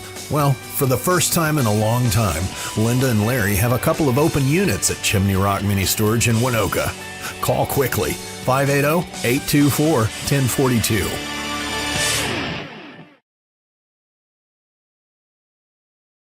We are very fortunate to live, to work, and to be able to play in this part of the world. We're also thankful for all of our blessings, our friends, and our neighbors in and around the Waynoka area. One of our big blessings is having our own animal doctor. That's Dr. Michaela Zook. Dr. Michaela Zook is now located in downtown Waynoka and can be reached at any time by telephone, 580-554-0226. Dr. Michaela Zook. One more blessing. And our hometown veterinarian. When your business is agriculture, you want a bank behind you that doesn't cut and run at the first sign that there will be some tough times ahead. There are good years and there are always bad years. At Farm Credit of Western Oklahoma, we're here for them all. Agriculture, it's the backbone of our local community. We believe in it. We invest in it. We're here for the long haul. If you're in agriculture, it's time to let Farm Credit of Western Oklahoma make your best even better. Contact a loan officer today. Farm Credit of Western Oklahoma, the area's leading lender in agriculture. Back in Medford as we're about a minute 20 away from the start of the second half. Medford with a 52-22 lead over Waynoka. As you look at the keys to the second half, I mean, if you're Medford, once again, it's kind of what we talked about in the girls' game, where you just continue to play your game. The offense is spread out. We've mentioned several fast break opportunities, all the stuff that Medford's been able to execute on, but if you look at it on the Waynoka side, obviously Roldan Boziden still getting worked on here during the break. Don't know if we'll see him again tonight or not. But if you're Waynoka down in a 30-point hole, this is kind of a point I made against O'Keene, and it's a point I'll make again here where, you know, are you probably going to come back and win this game? Probably not. But this is about experience, especially if Boziden doesn't play in the second half, of continuing to find other options, continuing to build. This is a young Waynoka team. Continue to get them better and better in-game reps. And that's something that, you know, you don't like to say. You want to, you know, try to find a way to come back and win, obviously. But, again, with playoffs a few weeks away, you want to continue to try to get as many reps and as best experience as you possibly can for these types of situations. Absolutely, and Waynoka doesn't have a whole bunch of depth, so getting those guys on your bench experience, especially in games like this against a good Medford squad, that's good. That's good for your future. As you said, they're young, and playoffs coming up. Depth in the playoffs is a huge key to success, and so if Waynoka wants to have a lot of success, their depth is going to have to help them too. Absolutely. As we get ready for the second half here in Medford, Cardinals will be going from right to left across your radio dial. Waynoka will be going from left to right as Freehoff gets it down to Kelly. Kelly drives inside, has the ball poked out of bounds. 7:49 to go in the third quarter. Same score, 52-22. As Medford able to get a lot of their bench minutes throughout most of the second quarter, going back to their starters to start quarter number 3 as Royal gives it over to Sherman. Back to Royal for a right side triple as he's able to knock that one down. 55-22 Medford on top of Waynoka. Homer Time wants to answer with a 3 from the right wing. Can't get that one to go. Royal able to palm it and contain it. Royal driving inside, gives it over to Edwards. Quick pass back to Royal. Blew the layup, and Smith Dunn able to get the board. Now rolling out to Homer Time. He's able to bounce it off to Longoria, standing in the Lady Cardinals word mark. 7:15 to go third quarter. 55-22 Medford leads. Longoria lobs it over to Smith Dunn. Fires it inside to George. Fires up a shot, and that one just a bit too short and out of bounds.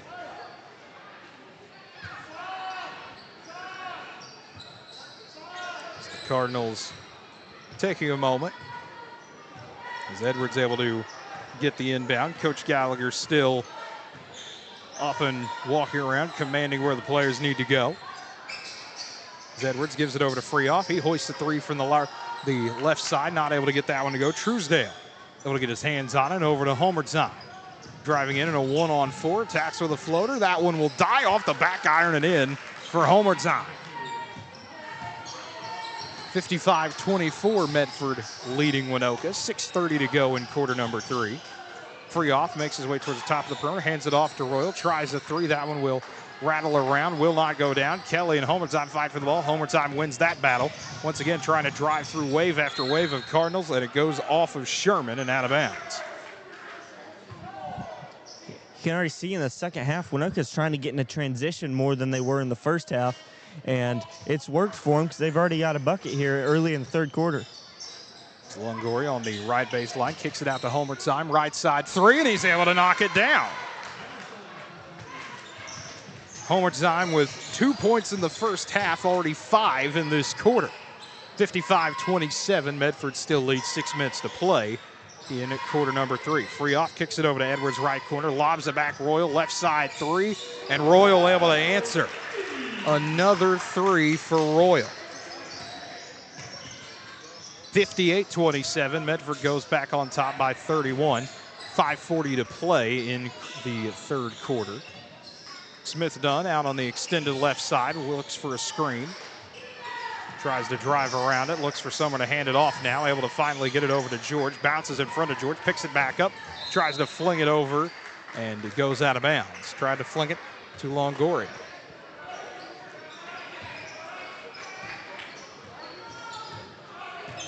As Edwards slowly making his way across the timeline. Medford going to try to run some of their offense, direct traffic over to Freehoff, quickly giving it off to Sherman. All action on the left wing, back over to Edwards, tees up a 3, can't get that one to go. Royal able to scoop it up, kick it back out to Sherman, top of the perimeter, drives inside, and as he does, we've got a foul on Longoria. That'll be his third. Have 2 subs, Milge and Castillo check in for the Rails in place of George and Smith Dunn. This inbound for the Cardinals goes quickly to Kelly, can't get his shot to go. Freehoff on the putback, able to spin it in. And once again, we talked about those Medford offensive rebounds in the first half, once again continuing to be a problem. Longoria tries a deep 3, can't get that one to fall. Kelly able to sky for it, quickly get it away to Edwards. Racing across the court, Edwards, head full of steam, attacks at Waynoka, can't get his shot to fall, however. Truesdale able to corral it, get it back to Longoria, lobs it ahead to Homer Time. He attacks with a skip layup, able to get it to go. 60-29, Medford on top of Waynoka, 4:27 to go in the third quarter. Edwards continuing to slow things down, lobbing it over to Freehoff. We'll get it off to Sherman, back to Freehoff, all action right side, drives inside, back towards the elbow, kicks it out, Edwards, top of the key, thought about a three, instead dumping it down to Sherman with a jump pass to Freehoff, right side, drives in, behind the back, wanted to go, did Freehoff, but Longoria, spin move, dribbles around, drives inside, gets bumped by Edwards. Halfway through the third quarter officially, 60-29, Medford leads at Waynoka. It's a trip to the free throw line for Longoria. Already with 5 points on the day is Longoria. First free throw on the way is up and in. Trying to go for the pair is Longoria. Now 6 points on the evening. Takes a couple dribbles, fires away free throw number 2, and that one goes off the back iron. Fight for the ball, won by Kelly. 60-30, Medford doubling up Waynoka, 3:50 to go in quarter number 3. Edwards in between the two circles, spins it over to Sherman, left side. Will give it back around to Kelly, handing it off to Freehoff. Rifles inside of Sherman, kicks it back out. Edwards right side tray, that one clings around, won't go down, out of bounds and out to the rails. Quick subs for Waynoka as George, Smith, Dunn, and Myers all check in.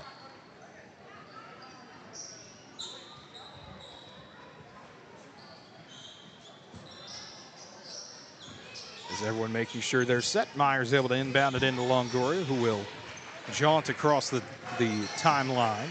Goes around a screen for George, who fires in, tacks a shot, used a bit too much glass, and off and running is Kelly. Over to Royal. Royal drives inside and lays it in. 62-30, Medford on top of Waynoka. 3:10 to go in quarter number 3. And it looks like we're going to have an entire team change for Medford here at the next stoppage. Longoria drives inside, gets the friendly roll, and a lay-in for Longoria. Nice job by Longoria. That's a really tough finish there over 2 defenders. Really nice job finishing with the right hand. Absolutely. 62-32. Medford on top of Waynoka. Royal wants to answer with a left side triple. Can't get that one to go. Right place, right time. Edwards. His shot won't fall. Kelly was able to get the ball, had it poked out of bounds. 2:40 to go in the third quarter. The entire substitution as it'll be Gotch checking in. Ebert comes in. Grell and Winter come in, as well as Horn. An entire line change for Medford here later in the third quarter. As Horn drives inside, splits through the Waynoka defense and is able to lay it in. 64-32, Cardinals leading the rails. Homertzheim looks to drive inside, moves his feet, and that'll be a travel.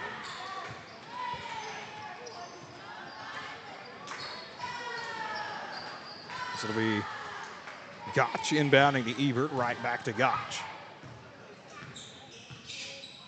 Strolls across center court. Now looking to go downhill, quickly giving it off to Winter. Winter spins inside, has the ball poked away by Homertzheim, out to Longoria. Longoria with a nice move, couldn't get a shot to fall. Homertzheim trails it and lays it in. And once again, following the shot. You talked about it earlier. Good things happen when you follow the ball. Absolutely, they do. That gives you a lot more shot opportunities, and the rebounds that you normally wouldn't get, that's what allows you to get them. As Ebert's shot blocked away by Myers, but right back to Gotch for a three that goes in from the left wing. 67-34, Medford on top of Waynoka. 1:30 to go in the third quarter. Longoria navigating around to Myers' screen. Now with the mismatch on Winter. Looks for a screen again from Myers. Tees up a long three, and that one spins in. Longoria able to knock it down, 67-37. Medford leading Waynoka, 1:10 to play in quarter number 3. Winter from the free throw line, spins it back around as another three by Gotch goes down, same spot. 70-37, Medford leading Waynoka, 1 minute to play in the third quarter. As Longoria looks to fire over to George, instead it's stolen away by Grell, lobbing it out to Gotch, who's able to contain it and flick it up and in. 8 straight points for Reagan Gotch to make it 72-37 Cardinals with 40 seconds to go in the third quarter. Longoria directing traffic once again. Wants a screen for George. Finally gets it. One to go 1v1. Now flips it over to Smith Dunn on the left corner. Back out to Longoria, who will reset. 28 seconds to go now in the quarter. Waits for the screen once again towards the top of the perimeter before firing it inside to Homer. Simon creeps behind the defense, able to draw a foul.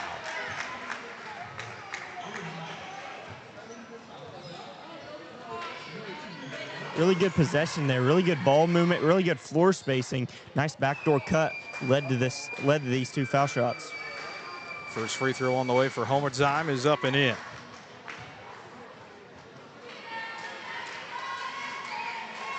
Leiden Homertsheim now with 12 points in the game. Had 2 points in the first half. Second free throw is pure as well. 13 now in the game, 72-39. Waynoka on top, or Waynoka trailing Medford. Gotch splits it over to Hunter. Quickly around to Ebert in between the 2 circles. 10 seconds to go in the quarter. Gotch thought about another 3. Instead kicks it out to Ebert around to Horn.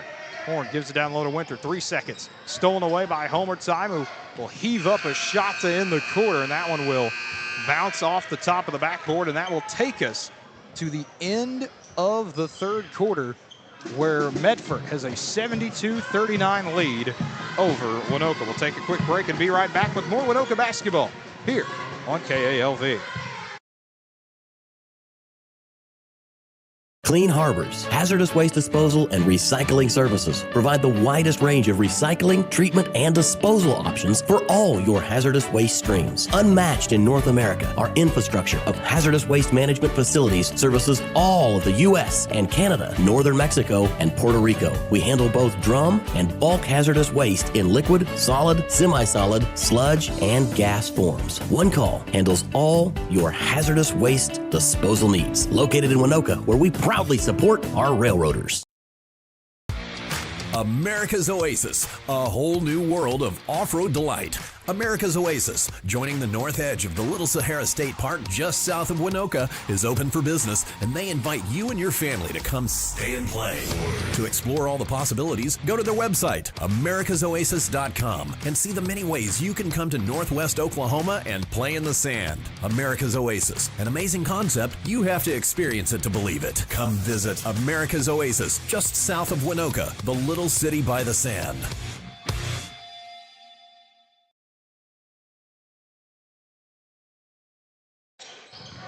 Back in Medford, the Cardinals have a 72-39 advantage over the Rails.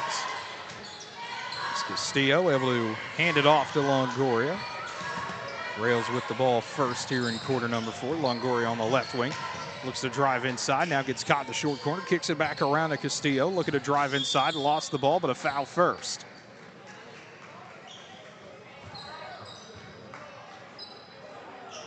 Foul is going to be against Ebert. That's his first. 2 quick subs as Nick Moss and Price Locke check in for the first time for the Cardinals.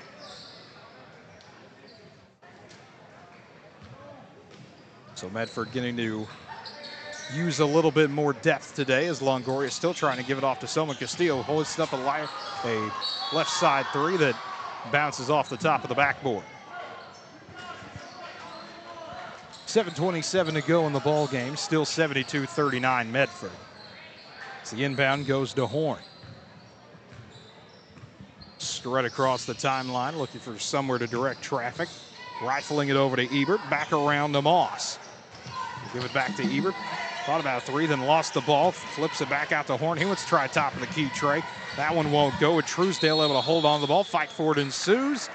And what do we have here first? We're going to have a foul on the Cardinals. It will be on Ebert again, his second. 7 minutes to play in regulation. They're on homecoming night in Medford. As Ross tries a right side 3, that one will rattle around. Couldn't get to go. Fight for the ball. Millage was in there. We've got another foul and another hold, it looks like. The foul will be, looks like again on Ebert.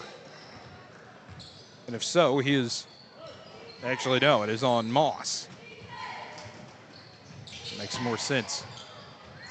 The inbound goes to Castillo. Yep, tried another three, couldn't get it to go. Ross drives inside for the offensive board, fires it around the millage, and he'll take another trip to the line.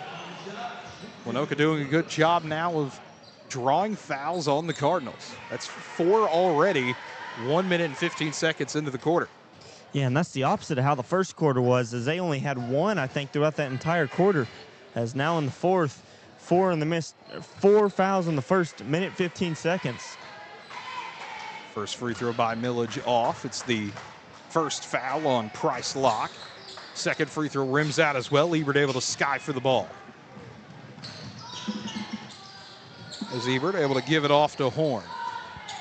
Sends it Ebert's way, back over to Horn. Just wanted to play catch with it. 6:30 to go in the ball game. As Grell, in the short corner on the left side, tries to throw it inside. Moss had to go track it back down before getting it back over to Grell on the left wing, spinning it all the way around to Horn, once again by the Cardinals' word mark, before handing it off to Ebert. Ebert from the top of the perimeter, gives it back over to Horn. Medford just looking to try to find anywhere to attack inside. Just playing into the perimeter, gets it off to Locke. Locke tried to turn around, as he did, lost the ball. Longoria off and running with it and able to draw another foul. Foul will be on Horn. That's his first. And it's the 5th team foul on Medford already. So it'll be 5 minutes and 58 seconds of free throws for every Medford foul.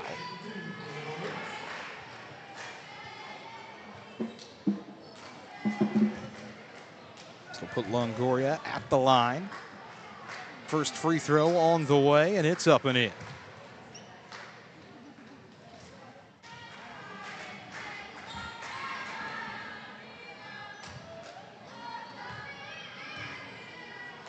Second free throw for Longoria, up, and that one clangs off the front of the iron. Grell able to snatch the ball away and hand it off to Ebert. As Ebert slows things down, gives it over to Moss, back out to Ebert. Horn drives inside from the left, the right wing. It'll be another foul.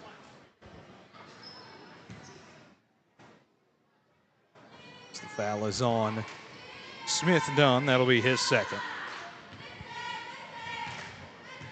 5:47 to go in the ball game. First free throw up and in for Horn. 73-40, Medford on top of Waynoka with another free throw on the way. It's Horn's second free throw up and in. 74-40 now. As Longoria splits through a double team, puts up a floater, spins around, and we got another foul.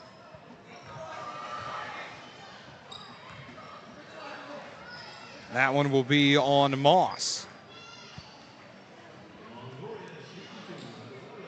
So back to the free throw line goes Longoria.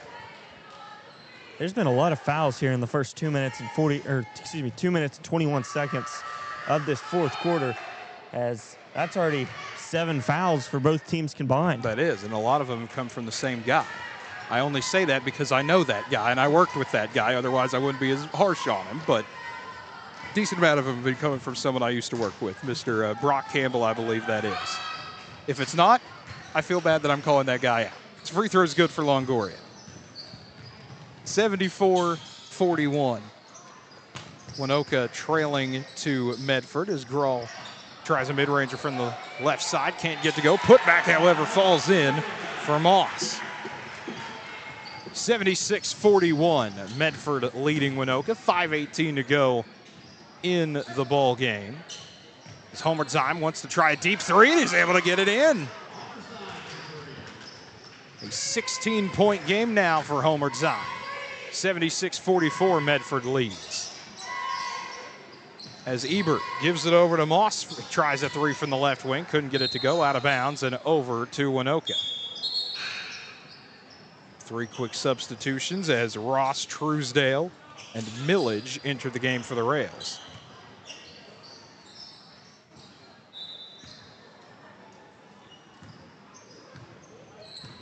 Longoria across the timeline towards the top of the perimeter, tries to drive inside, had the ball poked away. Horn in the 2-on-1, ends up having the ball flung away.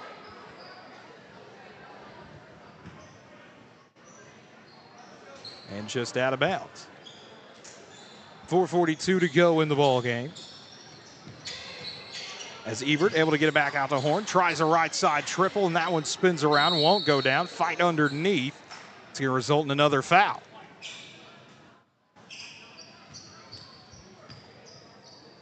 That one will be on Grell. That's his second. 4:35 to go in the ball game. Cooper Truesdale with an opportunity to get his first point of the day. Truesdale fires away free throw number one, and that one's pure. First point of the night for Cooper. 76-45 Medford lead. Second free throw on the way for Truesdale is up and in. 76-46 now. 4:30 to play in regulation. As Horn gets it in the Locke. Locke nearly loses it, kicks it back out to Moss, tries a three. That one a bit too strong. Grell able to try to put it back up, couldn't. And instead, Truesdale able to snatch it away and get it off to Homer Time, streaking down the court. Making his way towards the right wing. Stops, pops, fires, can't get it to go. Fight for the ball. Millage was in there, but instead, it's Horn winning the battle. As Horn able to race across and now slow things down, lobbing it over to Ebert. Thought about driving inside, finally does, before ending up losing the ball momentarily. Does have it poked away by Longoria. Longoria in a 2-on-2 here, drives straight to the rim and is able to draw another whistle. So I believe that will be we're counting here, the 8th or 9th foul on Medford this quarter.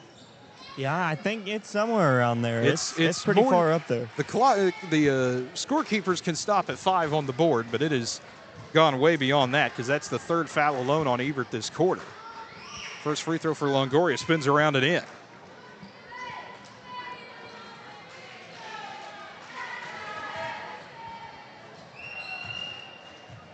Longoria takes a couple of dribbles, fires away free throw number 2. That one clings off the front iron. Tipped back out, however, to Truesdale. Finds Ross for a left side tray. Couldn't get that one to fall, and instead, it's Horn off and running with it. 67-47, Medford leading the rails. The kick out goes to Horn, right wing, across the free throw line, fires in, and draws another foul.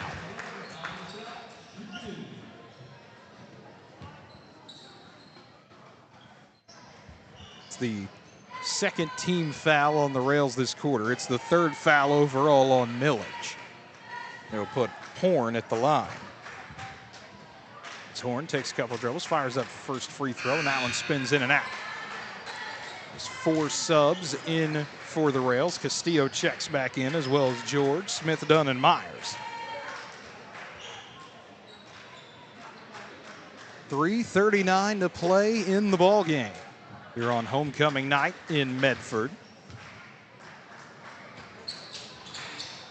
Second free throw on the way. That one spun out. Castillo able to corral it and give it off to Homer Time. He'll slow things down on the Lady Cardinals word mark before getting it over to Castillo. Wants to attack inside from the right wing. Has a pass poked and stolen away by Locke. The Cardinals once again just continuing to slow things down. Moss handing it off to Ebert. Back over to Moss. Wants to try a left side three. That one will hit off the side. Myers able to get his paws on it. Fight for the ball with Locke. It'll be a jump ball that gives it back to Medford. 3:12 to go in the game.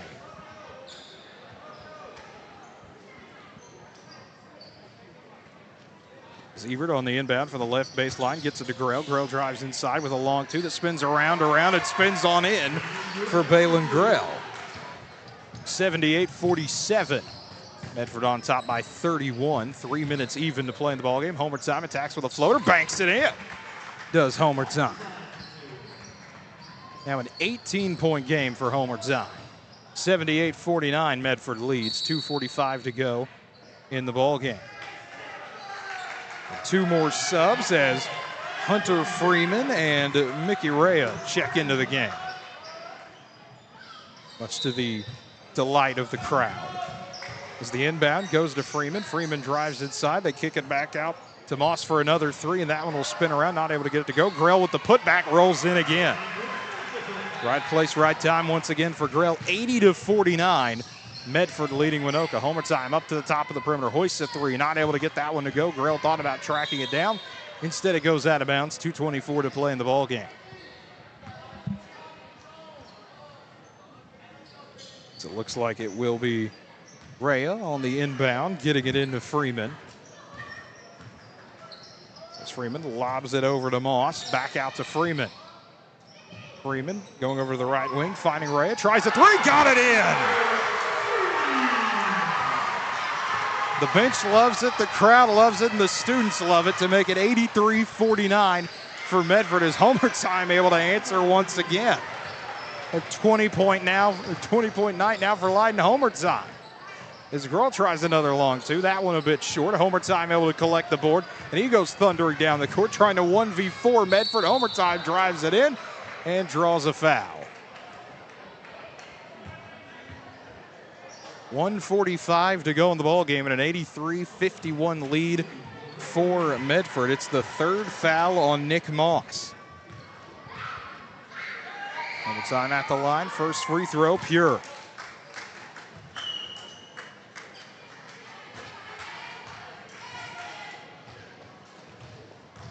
Homer Time gets the ball back. Takes a couple dribbles. Fires away free throw number 2, and that one's off the front iron. Picked up by Grell. Spin it over to Freeman. Is Freeman able to get across the timeline? Back out to Grell. Gives it away to Moss. Moss with a pass tipped away by Homer Time.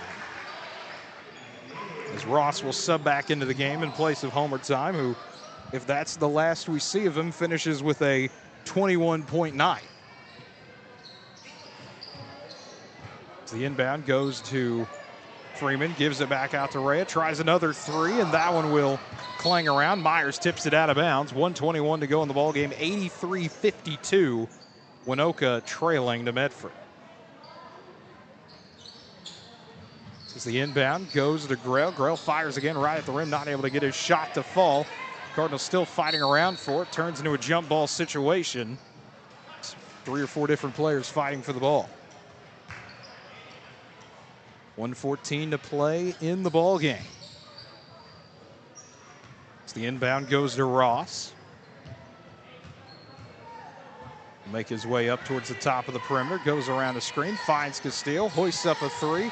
And that one will fall to the ground. Fight for it. Goes back over to Ross. Ross tries to fire up and puts it in.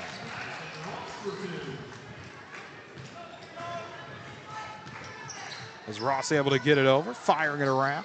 A quick pass over to Grell, try to get it inside, and it's stolen away by Ross. Ross head full steam, drives inside. We're going to have a foul, it looks like, again on Medford. That foul will be on Freeman, his first.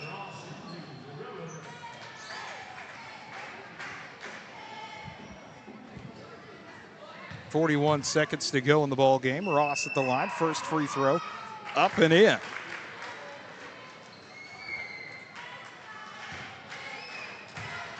Ross takes a couple dribbles, fires away free throw number 2. That one spins in. 40 seconds to go in this one. 83-56 Medford on top of Waynoka. As Freeman gives it back over to Moss. Moss dumping it down to Grell, puts up another bank shot that rolls in. 85-56. Medford leads with 20 seconds to go. Castillo tries a three from the right corner, not able to get that one to go. As Moss able to get the board and slow things down, hands it off to Freeman. 10 seconds to go in the ball game, and it looks like Freeman will just hold on to it. And that will end the game as Medford gets an 85-56 win over Waynoka. So a happy homecoming for Medford as the Cardinals able to get the win to move to 7-8 on the season. Waynoka falling to 3-16. And I mean, a game that, you know, Cooper, we saw a lot of fight in the second half. We really did. There was a lot of fight I think we saw from Waynoka, and that, you know, you have the injury to Bozai and you have all sorts of other stuff, all the adversity going against them, and they still kept finding a way to try to claw back into this game. Yeah, Waynoka, there was a lot of bright spots for Waynoka. As later in the game, there's a couple of guys that really did a good job going in, scoring, and played pretty good defense. And Medford's a tough team. Medford came out, scored 85 points. If you score 85 points, you're pretty good on the scoring side aspect of the game. And Waynoka, I think in the last part of the game, the first part they struggled a little bit, but later on in the game, they came around and did a lot better. I think they did as well. Folks, we're going to take a quick break and have a word from one of our sponsors, and we'll be right back to get the totals for this one. Listening to Waynoka Basketball here on KALV. This quarter is brought to you in part by Chimney Rock Mini Storage on the south side of Waynoka. Larry and Linda Zook supporting all things in Northwest Oklahoma that make our community the best. Give them a call at 580-824-1042. And there we are. Need to pay one of those bills real quick before we got on out of here. Of course, want to thank all of our sponsors who have helped us along this season, always following the rails wherever we go across Northwest Oklahoma. But looking at the final point totals on both sides here, what turned out to be, I mean, you look at the score sheet here, and sometimes these look like a jumbled mess, and that's usually a good thing when it looks like a jumbled mess, because that means players are doing well. And we'll start on the Waynoka side because I really want to highlight what turned into a really good game. 2 points in the first half for Leiden Homertsheim. It turns into a 21-point game. I mean, that is one of his best games of the season that I've seen out of him. Weston Longoria finishes with 14. Roldan Bozeiden had 10 in the first half before he suffered that injury. We'll see what the timetable ends up on that, because he didn't play at all in the second half. And then 4 points for Ross, 3 points for Castillo, 2 points for Truesdale, and 2 points for Smith Dunn as well. Then looking at the scoring on the Medford side, I mean, it was just about all over. Just about everybody who played scored for Medford. Kingston Edwards with 11, Reagan Gotch with 11, Reese Royal with 15, 8 for Balin Grell, 8 for Brendan Winter, 7 for Teague Sherman, 2 for Cash Kelly, 3 for Mickey Rea, even 4 for Gunnar Ebert, 2 for Nick Boss. I mean, just about everybody who played for Medford scored tonight. And so we will see what the playoff matchups look like. Those district matchups, like I said, will come out 9 a.m. tomorrow morning on the OSSAA YouTube channel. They will have a live stream for Class A, B1, and B2 district assignments. So that'll be interesting to see. It's the first time the OSSAA has ever done this. Usually it just gets posted on the website, and that's how you find out. But wanted to be a little bit more dramatic, I guess you could say, with it this year. Wanted to have the big reveal for it, which is a nice change of pace. Yeah, it is. And I remember last year when I was waiting for the districts to come out, I was sitting there refreshing the OSSAA page every 5 minutes, seeing if our districts were to come out, and they eventually did. But yeah, I'd say I'm a kind of a fan of this new YouTube thing. It adds, like you said, it adds to it, and I guess we'll just see.